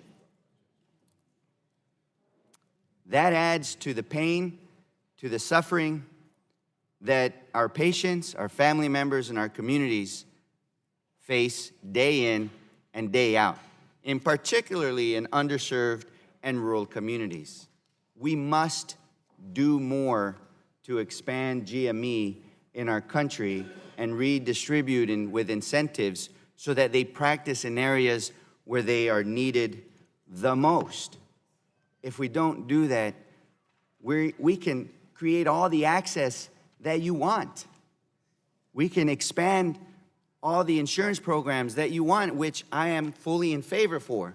But if you don't have the workforce to see newly insured individuals or people who need them, then you're not achieving full access to care that we need in our country, particularly in communities that face higher disparities of morbidity and mortality simply because of their zip code. So I look forward to working with my colleagues on this issue, as well as other policies that will help address our growing physician shortage in the coming months. Thank you, and I yield back. Are there any other members seeking recognition on this amendment? Ms. Dingell? Thank you, Mr. Chair. I move to strike the last word and speak in favor of this legislation. Minutes. Thank you, Mr. Chairman. I'm pleased to support this amendment, which includes two bipartisan provisions I've introduced. First, this amendment includes language from H.R. 3421, the Fair Choices for Medicare Beneficiaries Act, which I introduced with Representatives Gomez and Buchanan. This bill reauthorizes 4 highly successful Medicare outreach programs for 3 years. Specifically, these 4 programs are the State Health Insurance Assistant Programs, Area Agencies on Aging, which do such good work, the Aging and Disability Resources Center, and the National Center for Benefits Outreach and Enrollment.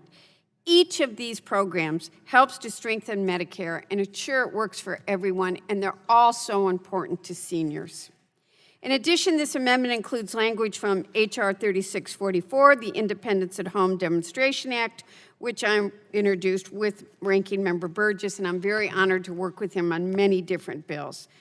This provision extends, as has been discussed by others, the successful Independence at Home demonstration for an additional 3 years, which will allow more Medicare beneficiaries to receive primary care from their own homes. The Independence at Home program has a proven track record of helping people get the care they need, and it saves dollars, pure and simple. And shouldn't somebody have a happy senior end-of-life experience if they can, rather than institutionalizing them? So this is an important program, and then I want to associate myself with my colleague, Mr. Welch's comments. I really want to thank the chairman for introducing this bill and giving us stable funding. It is critical to have stable funding. Unfortunately, stable funding really can mean at the end of 4 years a 20% reduction. And these programs are all so important. So if we could all work, we all want to be bipartisan on this, but every one of these programs in here is bipartisan, matters, and we've got to make sure that they've got the ability to deliver them in the communities that they need. I urge my colleagues to support this legislation and yield back the balance of my time. The gentlewoman yields back, and the gentlewoman is correct. $4 billion today is not $4 billion tomorrow. Are there other members seeking recognition to speak on the amendment? Ms. Barragan is recognized for 5 minutes. Thank you. I move to strike the last word. I'm pleased that the Improving Low-Income Access to Prescription Drugs Act has been included in this markup. I was proud to introduce this legislation with Congressman Olson, Marchant, and Lewis that would make the Medicare Limited Income Newly Eligible Transition Program permanent. This demonstration program, which began in 2010, provides temporary Part D, prescription drug coverage for low-income Medicare beneficiaries not already in a Medicare drug plan. This program has been incredibly successful in the past 10 years, saving $300 million and making sure beneficiaries get access to medication. By making the LINET program permanent, we can continue to provide transitional prescription drug coverage for those with low incomes. I look forward to advancing our work to help all Americans get the medications they need.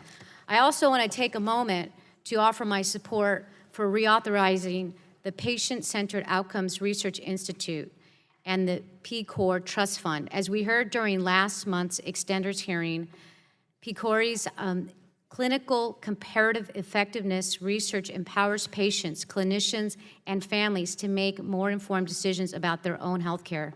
I look forward to continuing to support PCOR and ensuring it has the long-term support it needs to continue this vital work. I want to thank the chair for including this reauthorization in the extenders package and encourage all members to support it as well. And with that, I yield back. Gentlewoman yields back. Are there other members seeking recognition to speak on this amendment? Ms. Blunt, Rochester. Thank For what you, purpose do you seek recognition? I move to strike the last word. Gentlelady is recognized for 5 minutes. Thank you, Mr. Chairman. And also, I'd like to thank you for your leadership in offering this amendment to, in the nature of a substitute, and also the other members of the committee that have worked on these important extenders.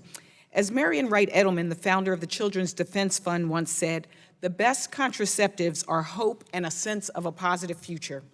This committee has found a bipartisan way to deliver hope and a positive future to young men and women across the country with the reauthorization of the Personal Responsibility Education, or PrEP program. This program translates beyond just informing adolescents about how to make informed and responsible decisions about their health. The good news is that the U.S. teen pregnancy rate has declined since the 1990s. But in this age of multiple and competing pressures on youth and social media, we must support adolescents even more by equipping them with decision-making tools. Research shows there is a strong correlation between teenage pregnancy and poverty, inadequate health care, and low-income jobs. The PrEP program provides more than education about making healthy decisions. It provides hope and a positive economic future for teens who are maturing into adults. The PrEP program is an opportunity to teach young adults about how to plan for their future and how to make choices that will allow them to pursue all of their hopes and dreams. At its core, the PrEP program funds evidence-based programs that educate youth about healthy decision-making to lower teen pregnancy rates and reduce sexually transmitted infections. The program also focuses on teaching financial literacy and strategies for building healthy relationships, skills that are crucial for young adults thriving as members of our society. Delaware's PrEP funding has ensured that 1,400 to 1,900 vulnerable at-risk students per year participate in one of 2 vigorously tested programs. By targeting vulnerable and at-risk youth, my state's PrEP programs apply an evidence-proven framework that empowers adolescents to be proud and responsible. The PrEP program also operates in community-based settings, which allows for adolescents and their parents to have meaningful conversations about sexual responsibility. I was proud to learn that my state even took extra steps to make their program as inclusive as possible by training a teacher at the Delaware School for the Deaf using American Sign Language interpreters who can educate students who are deaf or hard of hearing. Delaware's PrEP program has also made great strides in being inclusive of LGBTQ youth. PrEP also goes beyond just sexual education. In one state, a PrEP grantee offered youth intimate partner violence training to teach teens about healthy relationships, teen dating violence, peer pressure, and goals. These students could then promote their understanding of healthy relationships among their classmates to build a safer environment for all students. This is just one example of the many success stories of PrEP across the country. Extending funding for PrEP for more than 4 years will provide states, tribes, and communities with greater certainty to plan and serve young people without disruption. I am proud to have introduced the PrEP Reauthorization Act, And I'd also like to thank the members for their bipartisan work on PCORI, the Patient-Centered Outcomes Research Institute. And I'm hopeful that this work will also become more of a long-term reauthorization. I ask my colleagues to join me in supporting all of this bipartisan legislation, and with that, I yield back the balance of my time, Mr. Chairman. Gentlewoman yields back. Are there other members seeking recognition to speak on the amendment? Mr. Schrader, for what purpose do you seek recognition? To speak to the bill, underlying bill. The gentleman is recognized for 5 minutes. I want to offer my support, along with others, for the reauthorization of the Patient-Centered Outcomes Research Institute. Thank the chair and the ranking member for including this provision in the package today. Last month, we heard from Dr. Lisa Cooper at our hearing on extenders that PCORI is doing some great work supporting research that matters to patients and clinicians and producing great results that'll hopefully have a major impact on improving health outcomes for patients and our health system overall. As an original co-sponsor of the legislation creating PCORI 10 years ago, I'm pleased to see how far they've come. But I'm also interested in how much more we can accomplish and where they go, particularly looking at options to address rising prescription drug costs and how we can drive real value in our healthcare system, including, hopefully, eventually, cost-benefit analysis to give patients the best value for the dollar. I look forward to continuing to work with Congresswoman DeGette, who has been a leader in PCORI's reauthorization efforts, as well as Congressman Beyer and Reed, who've done a lot of work in Ways and Means on how we can ensure PCORI continues to meet its mandate and serve as a valuable resource to our health system. And again, I want to thank the chair and the ranking member for including this provision in the extenders discussion. Urge my colleagues to support it as well, and I yield back. Thank you. The gentleman yields back. Are there other members seeking recognition to speak on this amendment? For what purpose does Mr. Rush seek recognition? Mr. Chairman, I move to strike the last word. The gentleman is recognized now for 5 minutes. Mr. Chairman, I am pleased that your amendment in the nature of a substitute includes a number of critically important provisions. It is absolutely critical, Mr. Chairman, that we fund our community health centers adequately and that we ensure funding for all other life-saving programs that are up for reauthorization this coming September. That said, Mr. Chairman, I'm also proud that a bipartisan bill I have worked on with my friend Representative Bouchard, the Prostate Cancer Misdiagnosis Elimination Act, is included today as part of the HEARTS Act. Mr. Chairman, 1 in every 200 patients reportedly receives a clinically significant misdiagnosis due to either biopsy tissue switching or contamination errors.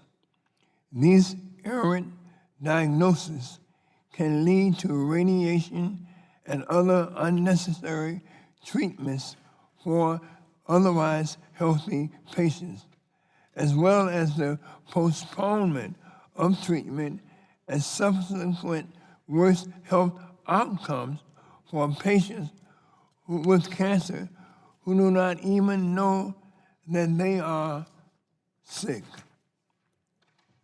The Prostate Cancer Misdiagnosis Elimination Act provides Medicare coverage for a DNA test known as the DNA DSPA for positive cancer biopsies.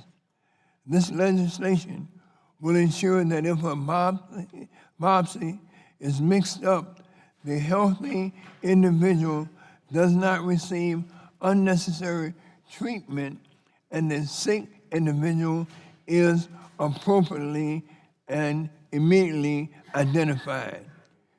Currently, Mr. Chairman, an estimated 1 in 41 Americans will die from prostate cancer each year. We must ensure that all patients receive the correct diagnosis so that the right patient receives the right treatment at the right time, and that is as quickly as possible. This bill will do just that. I want to once again thank my friend from Indiana, Mr. Bouchard, as well as the House sponsors, Mr. Thompson and Mr. Ferguson, for their work on this important bill.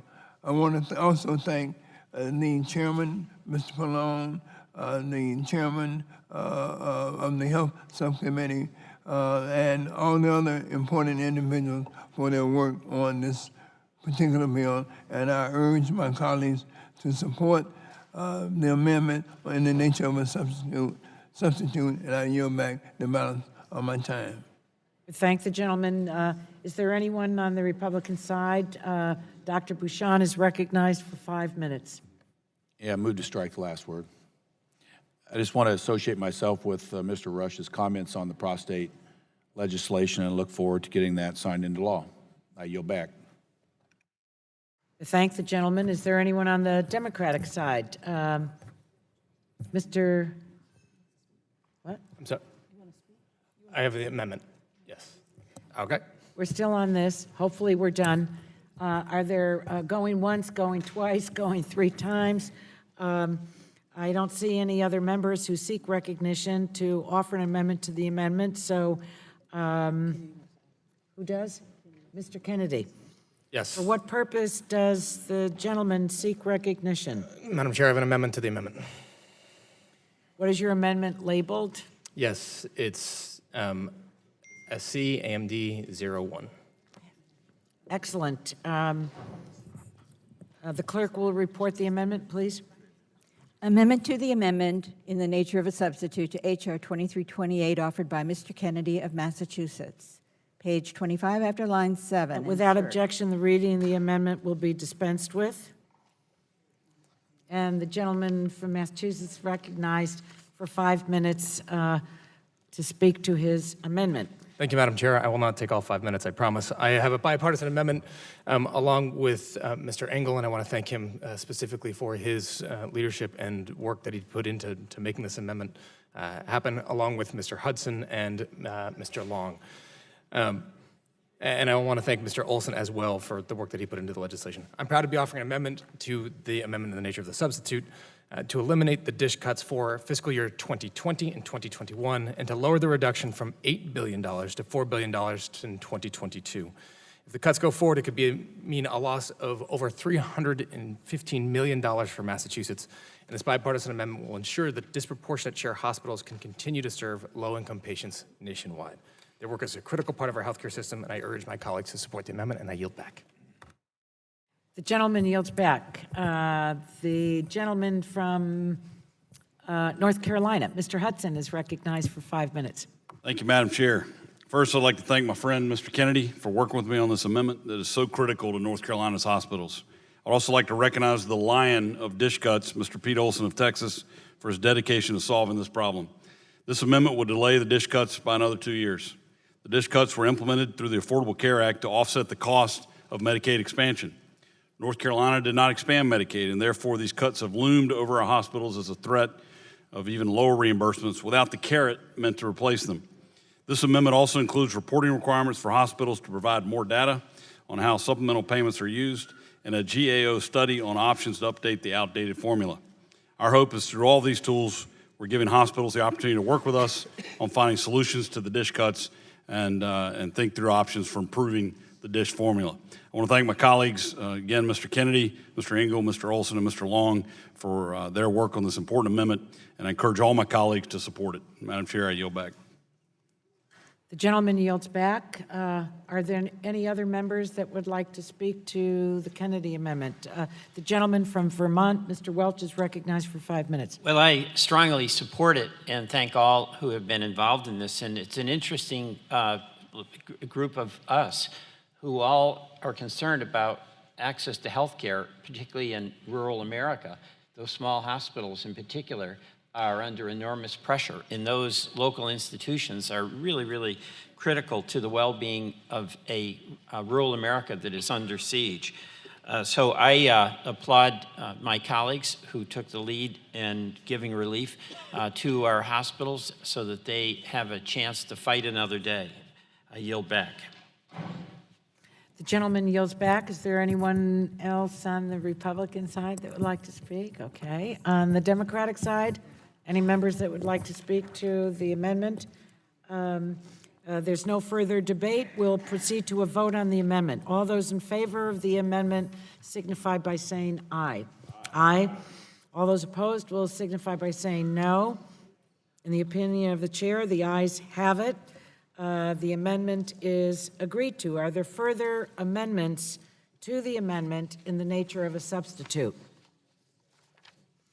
If there's no further discussion or amendments, we will proceed to a vote on the amendment in the nature of a substitute introduced by Mr. Butterfield. All those in favor of the amendment in the nature of a substitute to H.R. 2328 will signify by saying aye. Aye. All those opposed? None. In the opinion of the chair, the ayes have it. The amendment in the nature of a substitute to H.R. 2328 is agreed to. The question now occurs on favorably reporting H.R. 2328 to the full committee. All those in favor of forwarding H.R. 2328 as amended will signify by saying aye. Aye. All those opposed will signify by saying no. In the opinion of the chair, the ayes have it. H.R. 2328, as amended, is favorably reported to the full committee. Okay, we're moving. The chair now calls up H.R. 3631, the Territories Health Care Improvement Act, and the clerk will report the title of the bill. H.R. 3631, a bill to amend Title 11 and 19 of the Social Security Act to provide for a temporary increase in the limit on Without objection, the first reading of the bill will be dispensed with, and the bill is now considered as read. Without objection, the bill is considered as read and open for amendment at any time. Are there any members who seek recognition to offer an amendment?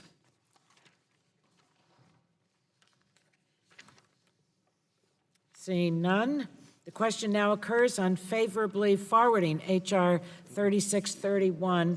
Whoops. Yes.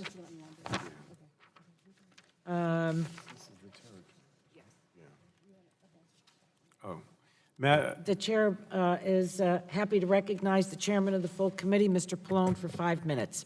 Thank you, Madam Chair. The subcommittee recently heard directly from representatives from the territory's Medicaid programs about the dire financial situation they're facing in just a few months if we fail to act. And I know, Madam Chair, you specifically mentioned to me how I think it was the first time that at the hearing on this bill that we had delegates, or I should say representatives from all of Puerto Rico and all the territories actually testify at the hearing. In addition to that, we had the delegates from each of the, not only from Puerto Rico, Ms. Gonzalez, but from each of the territories present at the hearing, which I thought was a first. So I think we really got some good input. I also wanted to thank again Mr. Walden because he led a CODEL, which I also participated in after Hurricane Maria, which I thought was very thoughtful in giving us information, not only from a representative or Gonzalez, but from everybody, the governor, about what the situation there was. And we've also had a lot of input on this, not only from Mr. Soto, but other members of Congress who are of Puerto Rican descent, who've taken a lot of interest in this. I want to mention Ms. Velasquez in particular, but the others as well.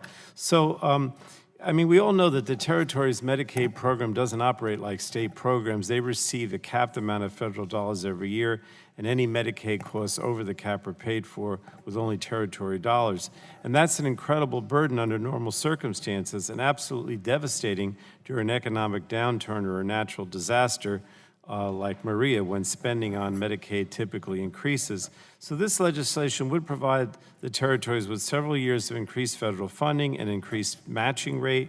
And with these increased federal dollars, the territories will be able to provide people with the health care they need, increase payments to doctors and hospitals, and expand benefits. I should mention also, Mr. Walden, that that CODEL also included the Virgin Islands. It wasn't just Puerto Rico. So we met with Stacy and went to some important places in the Virgin Islands as well.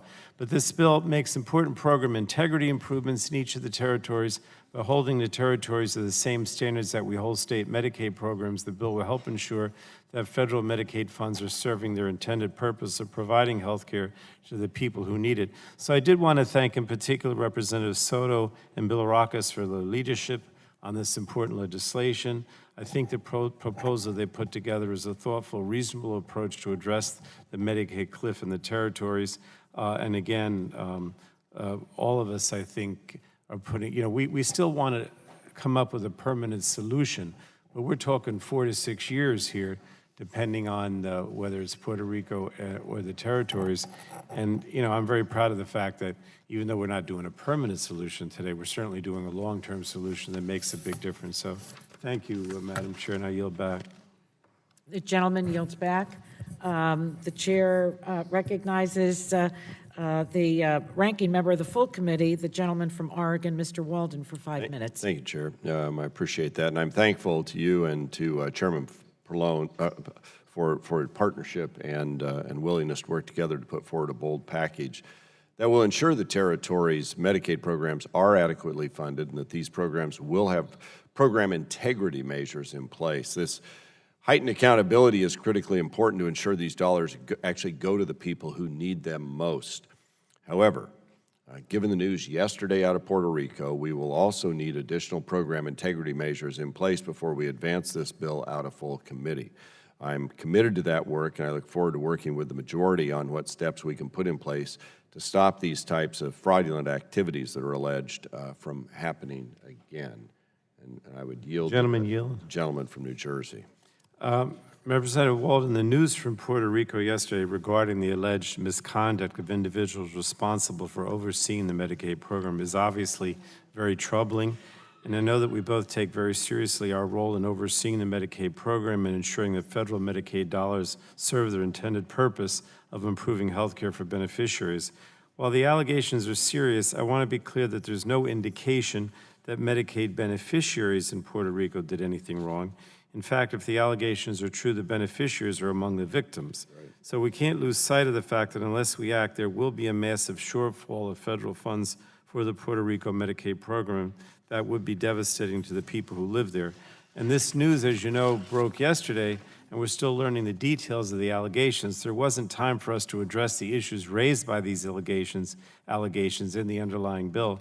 And while the bill we're considering today makes some important improvements to program integrity in Puerto Rico, I think it's clear that we need to do more.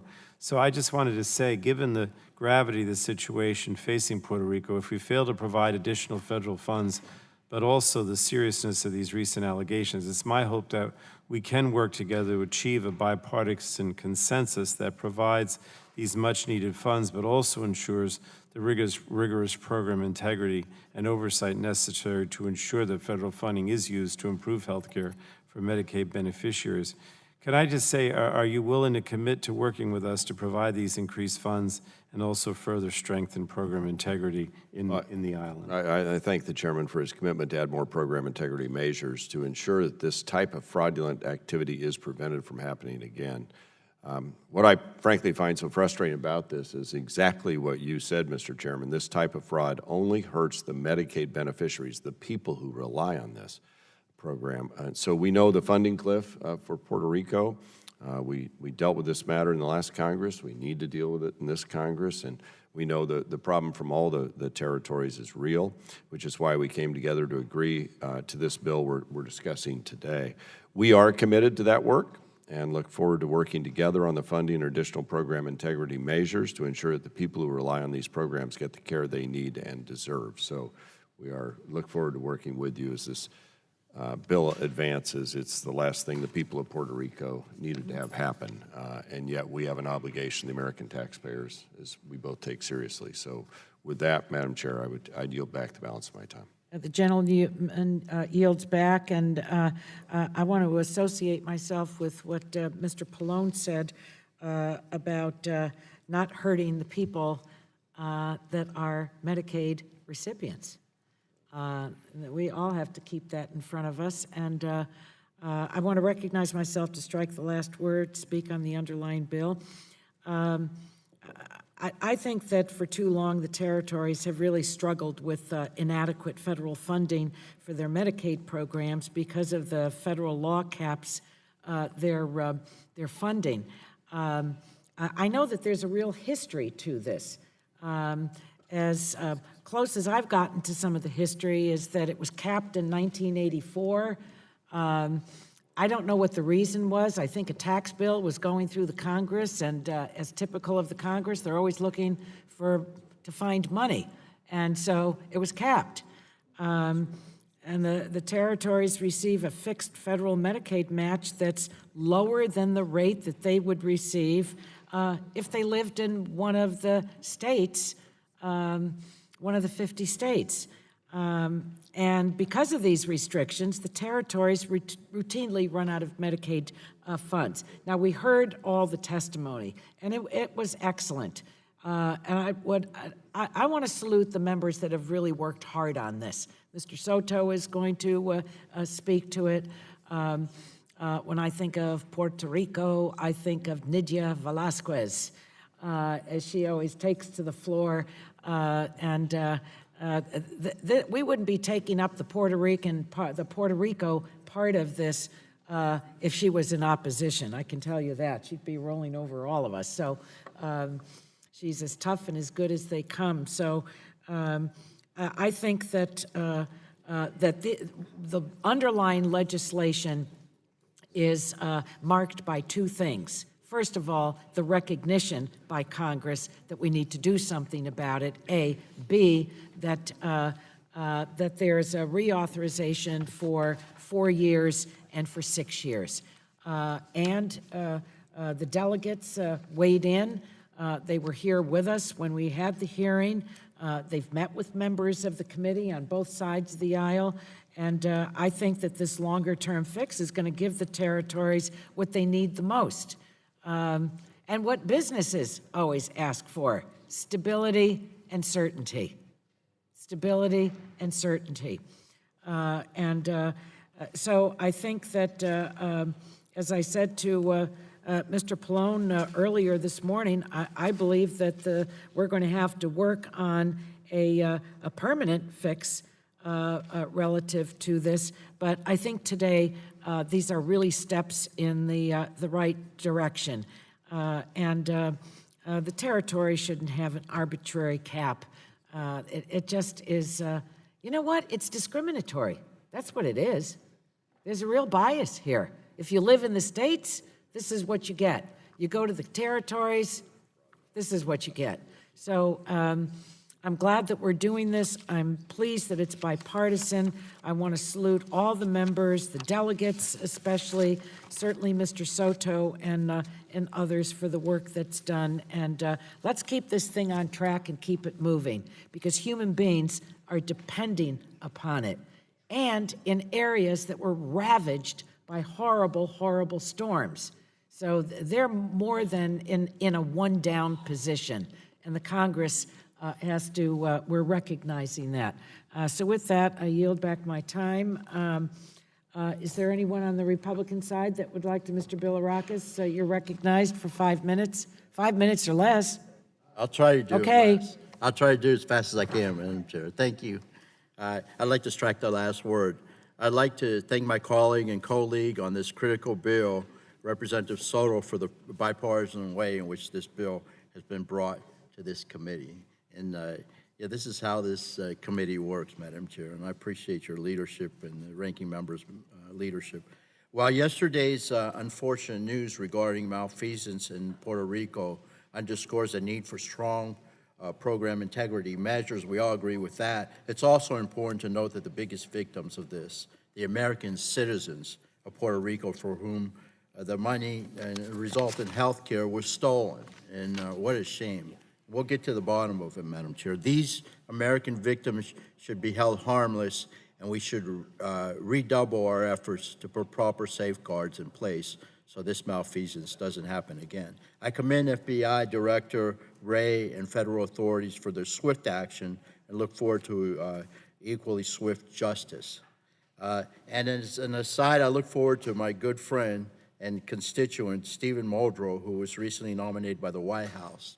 as the new U.S. Attorney for the District of Puerto Rico, taking office and championing, I can't even talk, the cause of justice on behalf of the constituents of Puerto Rico. While it may be tempting to put the political brakes on this bill due to this unfortunate incident, we must remember that the pending Medicaid fiscal cliff is not only an issue for the U.S. territories, but the United States. It's a U.S. issue here in the mainland. This is especially true with the state of Florida, which is often the first to experience the influx of Medicaid patients from the territories seeking care, placing an additional burden on Florida's Medicaid program, providing network and patient benefits. Unlike the rest of the U.S., the territories have been operating their Medicaid programs under federal funding caps, as you mentioned, Madam Chair, that have failed to reflect the current needs of the Americans living there. Without intervention, over 1.5 million Americans, including many children, could lose their health care. Under this bill, the Medicaid caps are responsibly raised, again, to properly reflect the needs of American patients in the territories. Additionally, the following robust program integrity measures have been added, and I know there'll be more added after this incident. All territories must report to Congress annually on how they spent increased Medicaid investment. Like all state Medicaid programs, Puerto Rico will need to have in place an asset verification system in place after 2 years and a payment error rate measurement system in place after the 3rd year. Guam, American Samoa, and the Northern Mariana Islands will need to have in place a transformed Medicaid statistical information system and a Medicaid fraud control unit by the end of the 4th year. The U.S. Virgin Islands will need to have in place an asset verification system by the end of the 4th year. While I believe there's still room for additional program integrity improvements, especially considering the recent events in Puerto Rico, I encourage my colleagues to advance this conversation by voting in favor of today's draft and continue to work with me and Representative Soto, the chairman of the full committee, the subcommittees, the ranking members, to produce and advance the best bill we can out of the full committee to the House floor. I thank you, Madam Chair, and I guess 1 minute and 9 seconds to spare. Thank you very much, and I yield back. Gentleman yields back. I'm being advised by the committee staff that Mr. Soto can't speak. That's dreadful. Well, can't I ask for a unanimous consent of my colleagues? No? Why? Because everybody will. He's the only one here. No? Well, Mr. Soto, I'm sure that you had beautiful remarks to make. The gentleman is intelligent. He's committed to his work. He does a deep dive on the substance. I know, I sit next to him very often, and I want to thank you for your leadership on this, together with the team of members that you worked with. This is going to make a big difference in human beings' lives. And in my book, that's ultimately how we're going to be judged. Madam We're Chair. called. Madam So Chair. I really salute you, and I'm sorry that we have this rule. Madam Yes, Chair, a parliamentary inquiry. Yes. Can we admit Representative Soto's statement, his full statement, into the record? Yes, and we will be glad to have it. Very good, thank you. Okay. Thank you. What?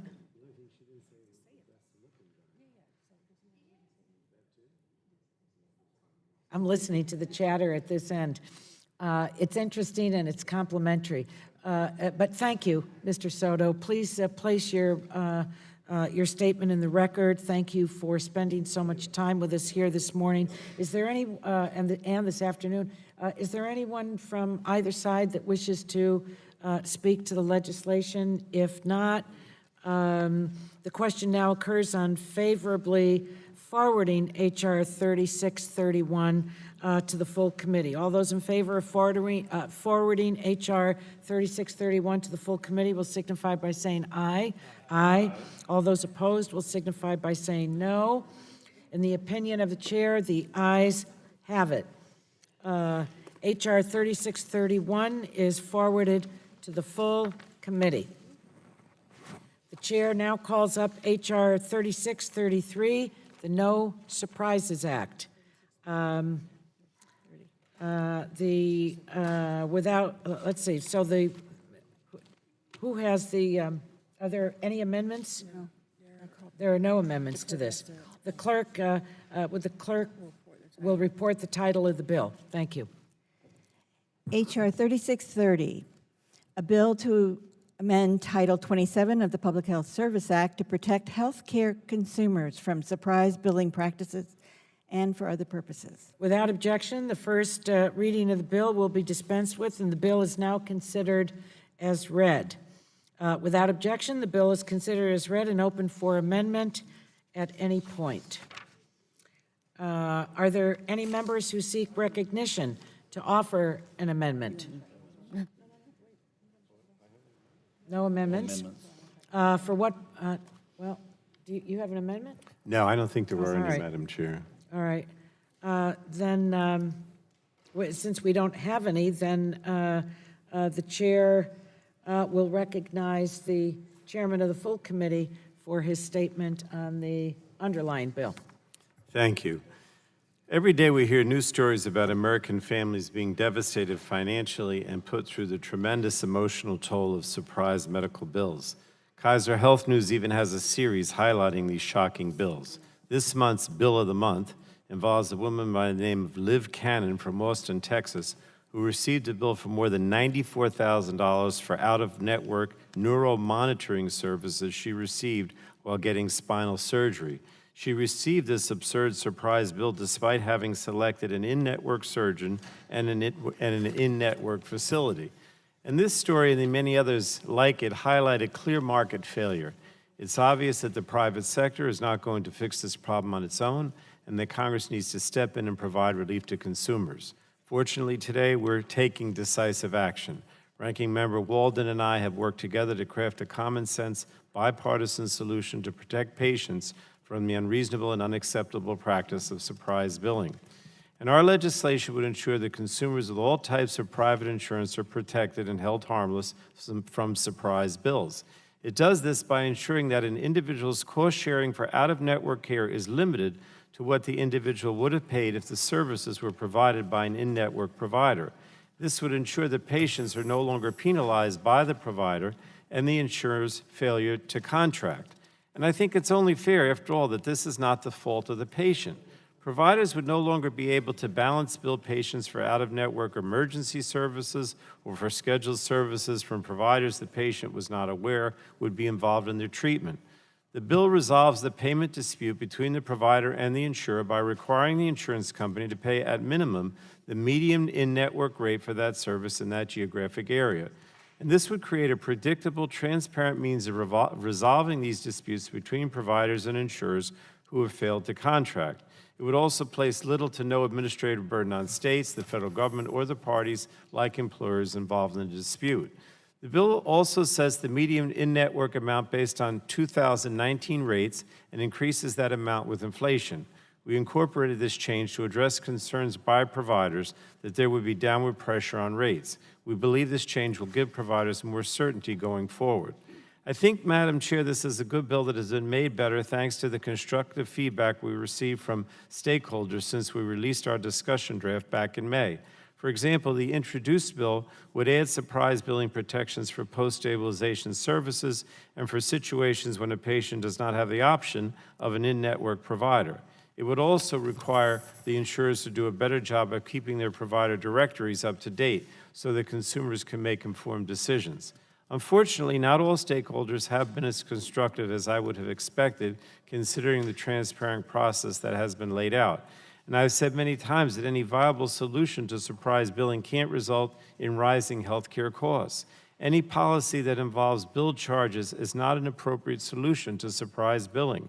Billed charges are set unilaterally by providers. They're not market-based rates, and they can be hiked at any time for any reason. In fact, at our legislative hearing, a hospital witness admitted to me that their charges are not based on economic reality and are simply made up. I couldn't believe when he said it. Any system that pegs reimbursement to charges directly or indirectly will increase healthcare costs and therefore increase premiums. We're here today to make healthcare more affordable for everyday Americans, not to make it more expensive. So the No Surprises Act takes patients out of the middle and holds them financially harmless from surprise billing, while also helping create a lower cost, more rational healthcare system for all Americans. This legislation deserves strong bipartisan support. I don't know if, oh, okay, I'm going to yield back at this time. I don't think anybody wants. Gentleman yields back. The chair recognizes the gentleman from Oregon, the ranking member of the full committee. Mr. Walden. Thank you, Madam Chair. I want to thank you and Dr. Burgess. I want to thank my friend Chairman Pallone as well, as we've all worked together on this. As I said in my opening statement, I'm proud to have introduced the No Surprises Act with Chairman Pallone. The title says it all. Patients should not experience surprise billing, but it's because of this market failure between hospitals, doctors, and health insurers that Congress is being forced to intervene. As you know, when we had the hearing last month, a mother sat in this very room, and she shared her family's heartbreaking story about receiving an unaffordable surprise bill. Sonji Wilkes, her son Thomas, born full term, just under 10 pounds in 2003, and as Sonji said, by all appearances, he was a healthy boy, but within a day they learned he had severe hemophilia, and when his blood would not clot following his circumcision, the hospital moved Thomas to the neonatal intensive care unit within the same hospital to receive close observation as well as an anti-hemophiliac clotting factor, which was administered by the hematologist. And unfortunately, Thomas and his mother Sonji, fortunately, Thomas and his mother Sonji were discharged within the normal postpartum period. And while the Wilkes family returned home grasping for answers, the unexpected diagnosis of this lifelong disorder, they never imagined what would come next, which was a $50,000 bill. $50,000 for Thomas's overnight stay in the NICU. $50,000 for one night's observation. Why? Turns out the neonatal intensive care unit, 50 steps from the delivery room, within the very same hospital, was out of network. Out of network. It's not right, it's not fair, it's deceitful, and if hospitals, doctors, and health insurers mean what they say, the patient should be held harmless, that patients are not responsible, then hospitals, doctors, and health insurers are responsible. And that's why we're here. Sonji's story teaches us two things. This is not a new problem. Her dreadful experience occurred 15 years ago, 15. And this isn't a small problem. A recent study found that almost 1 in 5 emergency visits results in at least one surprise bill. Chairwoman Eshoo, a quarter of the emergency visits in California, had a surprise bill. Dr. Burgess, roughly 40% of emergency visits in Texas had a surprise bill. These are not good odds, and this is why Congress is acting. Our bill is practical. Our approach is based on the principles of fairness and federalism.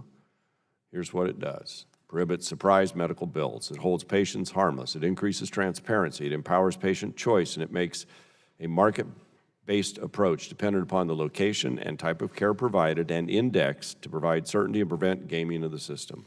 Here's what it does not do. It does not establish a one-size-fits-all rate setting. This is a market-based solely on commercial rates and is dependent upon where patients live and the care they receive. This accounts for high-cost areas and low-cost areas and accounts for both rural and urban areas. Now, I do believe there are ways we can improve this bill. Drs. Burgess and Bouchon and Ruiz and others have raised really fair concerns with me and with others, and I look forward to continuing to work with Chairman Pallone to address the concerns that have been raised. But this is an intolerable situation that's going to get addressed either by states or us or both. And when my constituents, who fortunately have a protection much like this bill under Oregon law, have that protection, but if they were to get injured in some other state and run a risk of 1 of 5 or 1 of 4 or even greater odds, getting a surprise bill, that is unacceptable. When you play by the rules in America, you shouldn't get jammed. And I was on a hospital board. I'm not a physician, obviously, but look, this is going to get dealt with. And it's unfortunate it's in our lap, but it is. And together, we're going to make this happen. So we appreciate the open process we've had, Madam Chair and Mr. Chairman, in this committee. We've heard from a lot of people, and it's been, for the most part, very constructive input. But we're going to move forward. So with that, I yield back the balance of my time. The gentleman yields back, and thank him for his comments. I want to recognize myself to strike the last word and speak on the underlying bill for a few minutes. As has been said, receiving a surprise medical bill is incredibly common in the country, with 1 in 5 emergency department visits resulting in a surprise medical bill. Now, we essentially are having to be the referees in this undertaking because we have the hospitals, we have the docs, we have the providers. We're taking the patient out of this. Patients have been screwed and tattooed with this surprise medical billing issue. So the patient is removed, and now we have to be the referee amongst the stakeholders. California, New York, several other states have state protections for out-of-network emergency patients, but state law cannot regulate the self-funded employer plans that cover about 100 million Americans, and that's why we're the referees here. It applies to ERISA. And without our taking action, millions of Americans are going to be left unprotected from this whole issue of surprise billing. So while I don't think our work is simple, I do think it's clear. We have to find a way to protect every American from a surprise medical bill. Patients deserve that. And I think, and this has been referenced, I think this means listening to any member from either side of the aisle who has a way to improve the bill. I think as we move forward, we need to strive for 3 core principles. First, and I said this before, we need to take the patient out of the middle. I don't think there's any question about that. Second, there can't be any loopholes resulting in a patient getting a surprise bill. How many, I'd like to count up the number of loopholes we've already closed this year in other bills. So we really have to have a keen eye in this and scrub it so hard to make sure that there aren't any loopholes and that what can happen to patients would happen all over again. And members have raised concerns about possible loopholes. So there are changes to strengthen the bill to make sure that these are the best protections possible. We need to do that. Third, the payments that physicians received have to be balanced. If the payment is too low, there could be physician shortages and patients not being able to get the care they need. That's not an answer. If the payment is too high, the premiums could go up, and it would cost patients and taxpayers more. So I think that there needs to be, and I think we all recognize this, it's not just myself, there has to be a delicate balance so that patients will end up trusting that the legislation that we finally pass will protect them from the high costs and the surprises that they're subjected to now.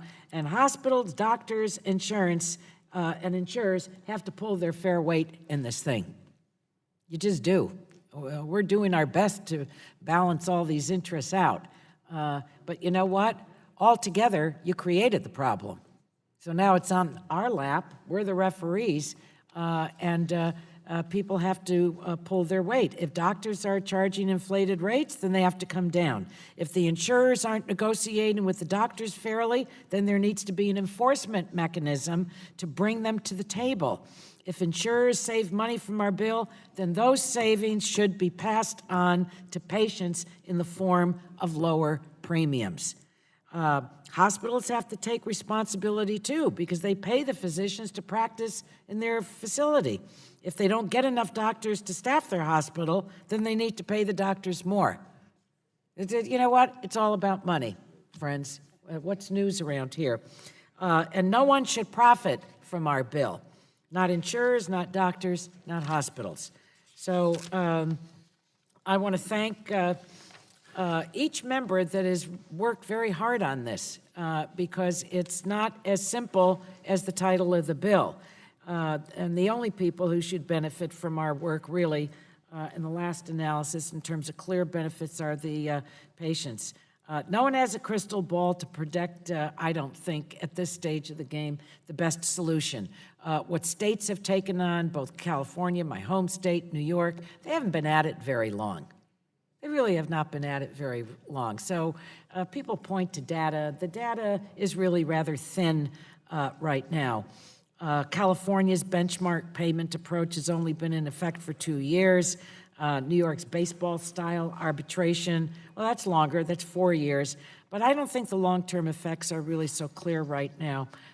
So we need to continue our work between the subcommittee and the full committee, and I'll work again with anyone and everyone to get this thing right so that we end up in the Rose Garden and not looking in the gate, but being inside, so to get it done. And with that, who on, let's see, on the Republican side? Dr. Bouchon is recognized for 5 minutes. I move to strike the last word. First, I'd like to thank Ranking Member Walden for working with me on ideas as it relates to this legislation. Thank you very much.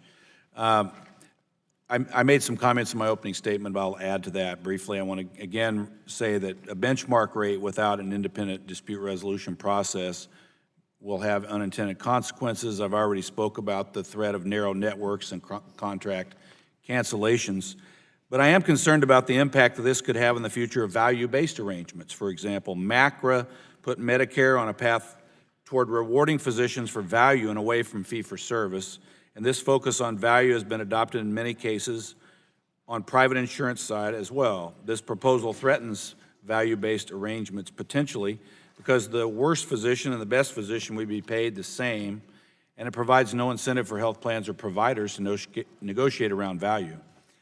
I also believe that consolidation in the healthcare is a significant driver of cost, contrary to popular belief from many. But I do believe that. But without protections for physicians, you will continue to see physician groups selling their practice to hospitals in order to stay in business because they simply can't sustain independent practice.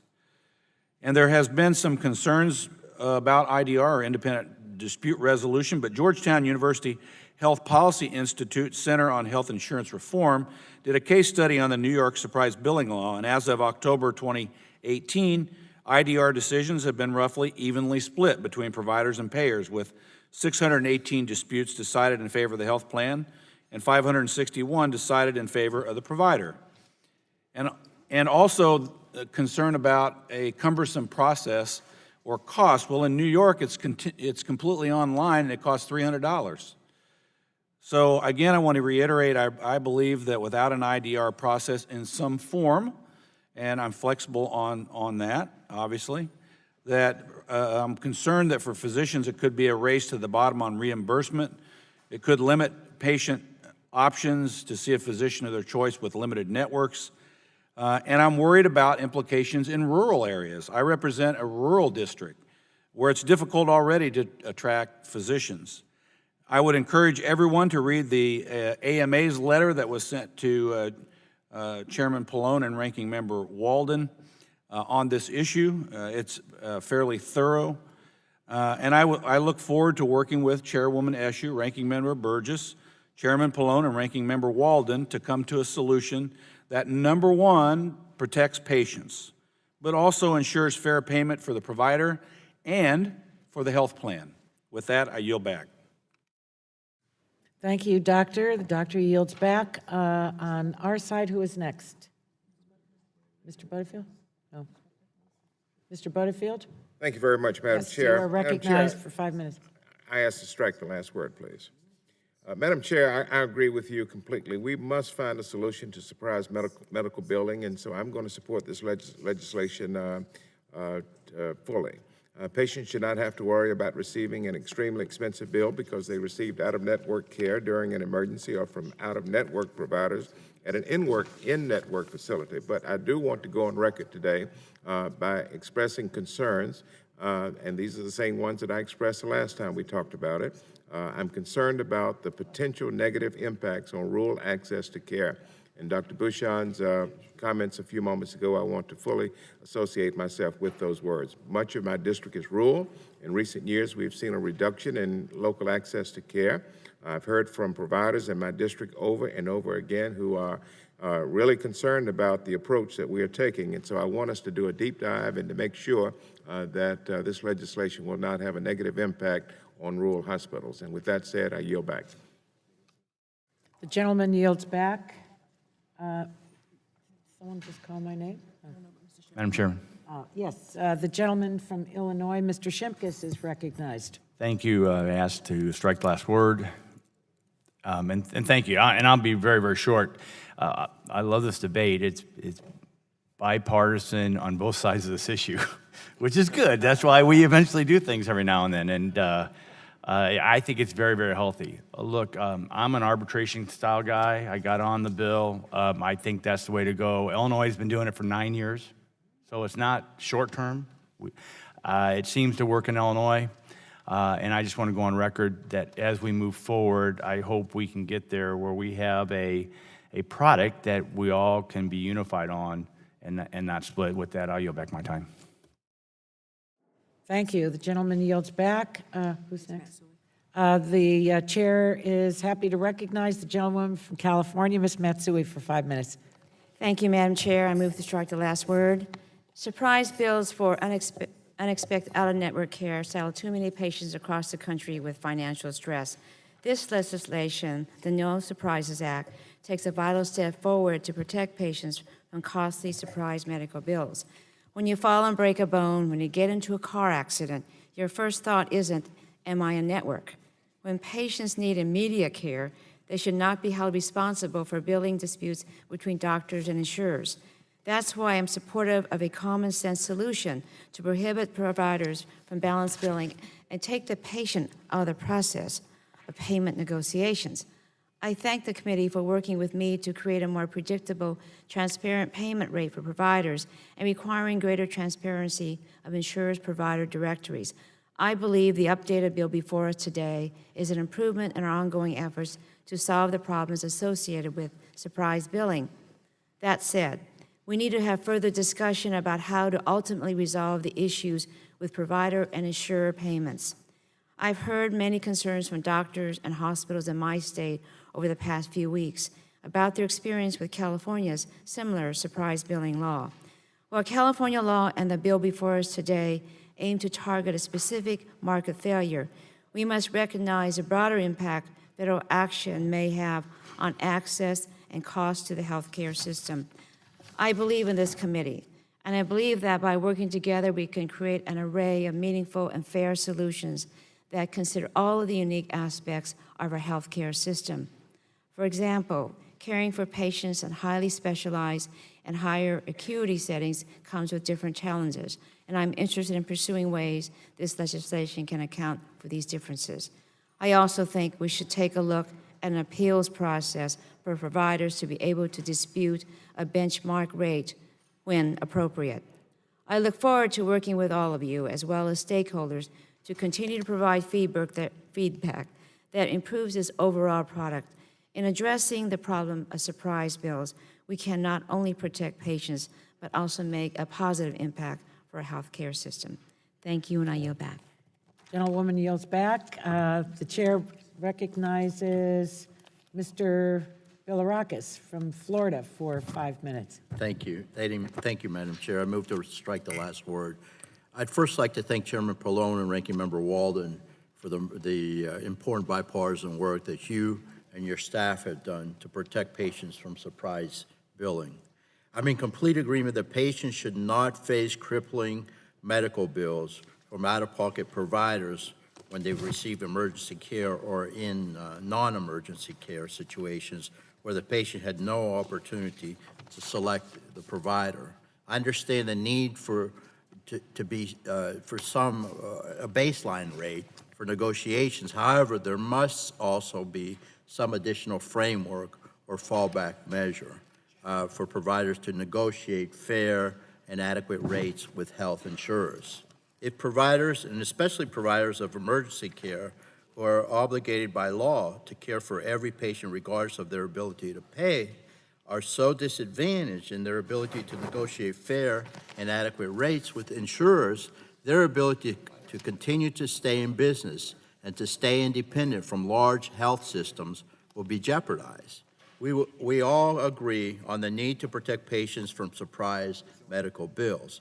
However, we can do so in a way that stays true to our free market principles and avoids potentially severe unintended consequences for patients' access to emergency providers. Chairman Pallone and Ranking Member Walden, thank you again for listening and providing an open process to members and stakeholders. I'd like to continue working with you between now and the full committee on including some sort of appeals process or backstop. I believe this would further improve the bill, and I yield back my time, Madam Chair. Thank you. Gentleman yields back. The chair recognizes the gentleman from New Mexico, Mr. Lujan, for 5 minutes. Thank you, Madam Chair. I move to strike the last word. This markup is examining a critical issue impacting my constituents and other individuals across America living in rural communities. I've heard too many stories of patients falling victim to surprise medical bills. Just last month, a Kaiser Family Foundation study found that 18% of all emergency visits and 16% of an in-network hospital stays resulted in at least one out-of-network charge, leaving patients at risk of unexpected medical bills. In New Mexico, that risk jumps to 29%, almost 1 in 3. These bills and surprise costs can have catastrophic impacts on families.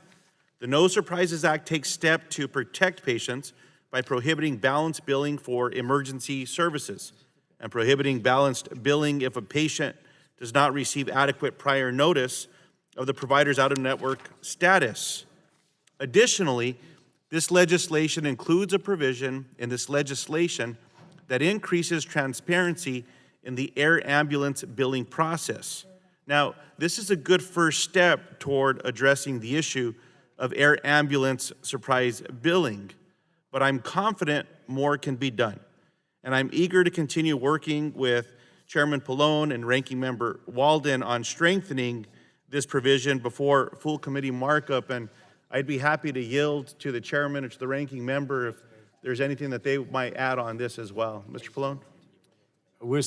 I'm certainly willing to continue to look at this transparency with air ambulance billing, and I do appreciate the fact that the gentleman raised this in a significant way at the legislative hearing, because it is something that we need to be concerned about. I appreciate that, Chairman.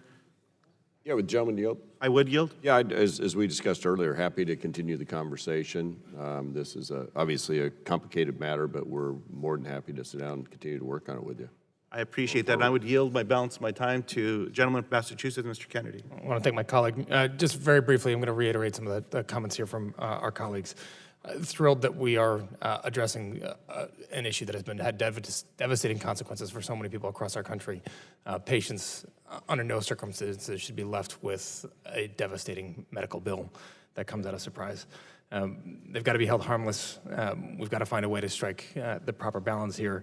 Look forward to working with our colleagues here to try to iron out some of the final details so that we can accommodate some of the concerns that members have addressed or members have raised to make sure that we do the right thing, and I'll yield back.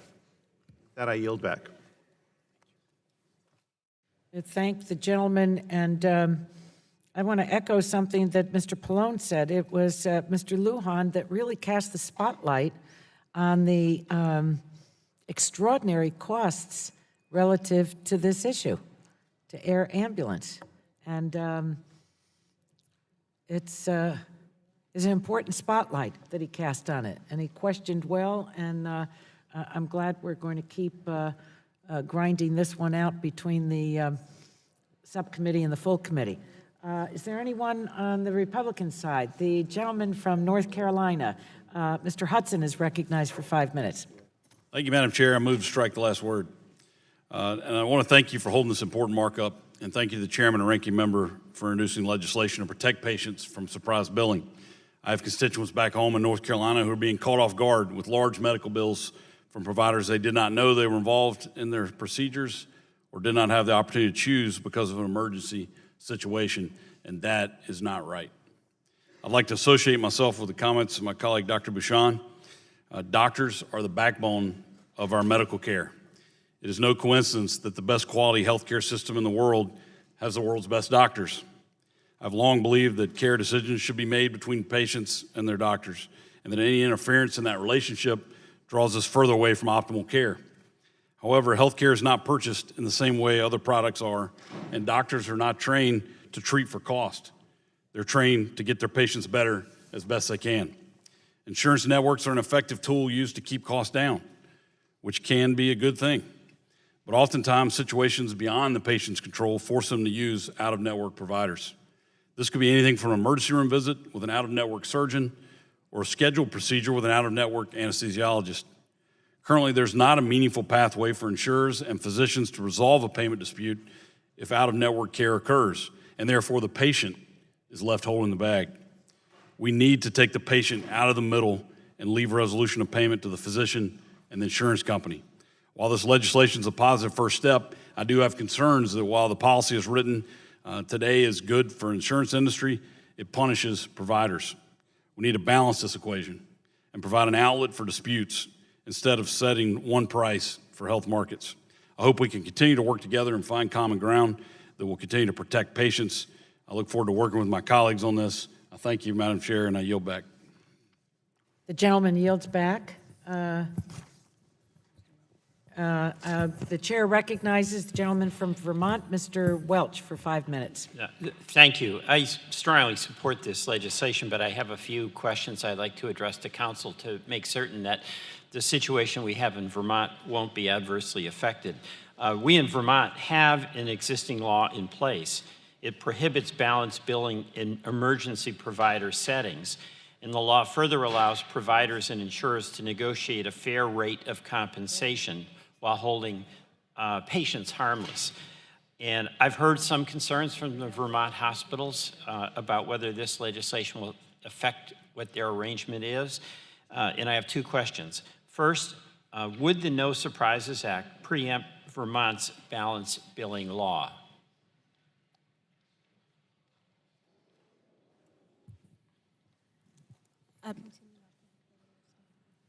Sir, it would not preempt current or future state laws. Can you speak up so we can hear you, please? Sir, it would not preempt current or future state laws. Thank you. It's reassuring. And second, would the No Surprises Act allow Vermont to build on its own method of determining how providers and insurers resolve out-of-network payments for plans regulated by the state?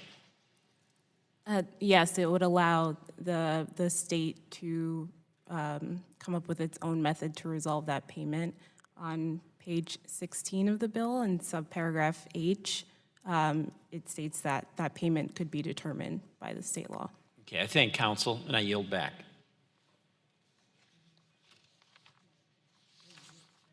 Gentleman yields back. Anyone else from the Republican side? The Democratic side. Who's next? The gentleman from California, Dr. Ruiz. Thank you. I would like to thank all of the members who have been working diligently on this issue, including Chairman Pallone and Ranking Member Walden. I appreciate that you have a very difficult job, and I appreciate your leadership in addressing this critical consumer protection issue. This is a complex problem with a variety of potential solutions, and while there are details that we may not all agree on, we are all on the same page that we need to end the practice of balance billing and holding patients harmless. The bill that we are considering today achieves those goals. However, we do have differing ideas about how to resolve the payment disputes between providers and insurers. The bill that Mr. Bouchon and I have introduced will, for example, allow providers and insurers to be able to appeal a payment dispute for unanticipated out-of-network care by using a voluntary, independent dispute resolution process. And this bill is modeled after a law that has been in effect in the state of New York since 2015, and 4 years of data, enough data and enough time to have statistical analysis coming out of there shows that it is working. I have concerns with the underlying bill as a one-size-fits-all approach to a system that is more complicated than that.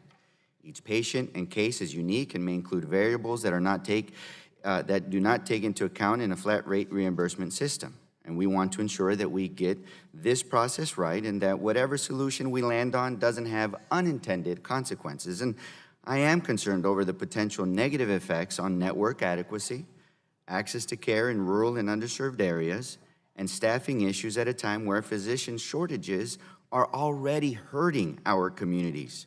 States have been implementing a variety of solutions, and they have been the laboratories on what works and what doesn't. And while what we are seeing out of New York is promising, what I am seeing out of my own state of California is not. In 2016, California also set a benchmark rate, and we are getting reports back that insurers are canceling long-term contracts or demanding significant rate cuts to match the benchmark rate, jeopardizing patient access. Ultimately, we are working towards the same goal here, for patients to be protected from surprise bills, from inadequate network, and from rising costs. And I truly believe, I genuinely and authentically believe that we can work together to achieve that goal. So, Mr. Chairman, I'd like to ask you a question. Sure. Will you continue to work with Mr. Bouchon and myself in the coming days to work on a solution together? Absolutely. I know you have ideas, and we've had discussions about how this problem should be solved, and I'm more than willing to listen to your ideas and the ideas of any members of the committee. Now, the ranking member and I have had a very transparent process on this issue. We released our discussion draft 2 months ago, requested feedback from the public, and held a legislative hearing where all the major players on this issue could have their say. But I understand you have your own proposal, and we've had, as I said, many discussions about it. Ideally, I'd want to get to a place where all members can be supportive of the committee's surprise billing legislation when we get to the full committee markup next week. But, you know, I think you understand that we can't be expected to throw away our bipartisan, bicameral solution. This is the one issue, really, where on both sides of the aisle, both the Senate and the House have said that we need to get something done and that we can. And the president, as you know, had his Rose Garden about a month ago where he said that he wanted to do this too. So I need to be certain that we have a solution that would not increase healthcare costs. Otherwise, this won't happen. So let me just say I'll continue to have an open door while we move to the full committee, and we'll have further discussions. What makes your openness and your willingness to work is what makes you a great chairman. And also I appreciate the ranking member for really working with you on this matter in a bipartisan way. I truly believe that that our greatness in this committee is when we're willing to just listen to each other, work out our differences, and come up with a piece of legislation that all members here can fully and wholeheartedly support, and that will definitely be a reflection of your great time as chairman. So I appreciate that. I heard Ms. Eshu tell us how great Mr. Soto was, and now Mr. Ruiz is telling me how great I am. So I'll say you're great too. I love it. He should save telling you you're great until he gets after he negotiates with you. What a gentleman. The gentleman. Yeah, just looking forward to a fair, benchmark and independent. Yeah. I mean, all kidding aside, the time between the subcommittee and the full committee, there's got to be some. It's got to be some real serious negotiation, and everybody that's involved in it needs to assume responsibility for that. Now, who's next? The gentlewoman from. Is it your side? No one on the Republican side. The gentleman. Madam Chair, from, I believe we have, yes. and we have votes on the floor now. We do. But we want to wrap this up because we don't have any amendments, and I think that we can. Well, I'd like to not have to. The floor knows? Floor knows that we're here, so let's wrap this up. The gentlewoman from New Hampshire, Ms. Custer. Thank you, Madam Chair, and I will be quick. I'd like to strike the last word. Thank you, and today's markup is a true testament to the important work we're accomplishing on the Energy and Commerce Committee. This legislation in front of us today is paramount to improving access to care and lowering out-of-pocket health costs for patients, whether it be prescription drugs or surprise medical bills. My home state of New Hampshire has been a leader on the issue before us today, ending surprise billing. I commend what we have done in the Granite State to take patients out of the middle, and I'm pleased that we've come to a bipartisan agreement on this committee to protect consumers first. We've all heard the horror stories of patients being left on the hook with unexpected medical costs, even patients who have health insurance. All the while, insurers and providers throw up their hands, leaving the patient holding the balance bill. As we continue in our discussions today and the weeks to come, it's imperative we consider the implications in rural districts, districts that are already experiencing a strained healthcare workforce with many critical access hospitals and rural providers struggling to stay afloat. We should recognize the special circumstances in which these rural providers operate and ensure that we do not exacerbate the many challenges they face. I'm proud of the bipartisan work of our subcommittee. It's long past time when Congress protects patients first and starts putting an end to surprise medical billing. I thank Chairman Pallone for his support and commitment to advancing this legislation, and I yield back the balance of my time. Gentlewoman yields back. The gentlewoman from Delaware, Ms. Lisa Blunt Rochester, for 5 minutes. Thank you, Madam Chairwoman. I move to strike the last word. I am pleased that we are addressing surprise billing here in Congress. The stories we've heard from patients, in the media, and also in this hearing room are not only infuriating, but they're really heartbreaking. And it's time that we do something to help Americans who are now discouraged and even scared to seek care that they need because of a bill that might show up later.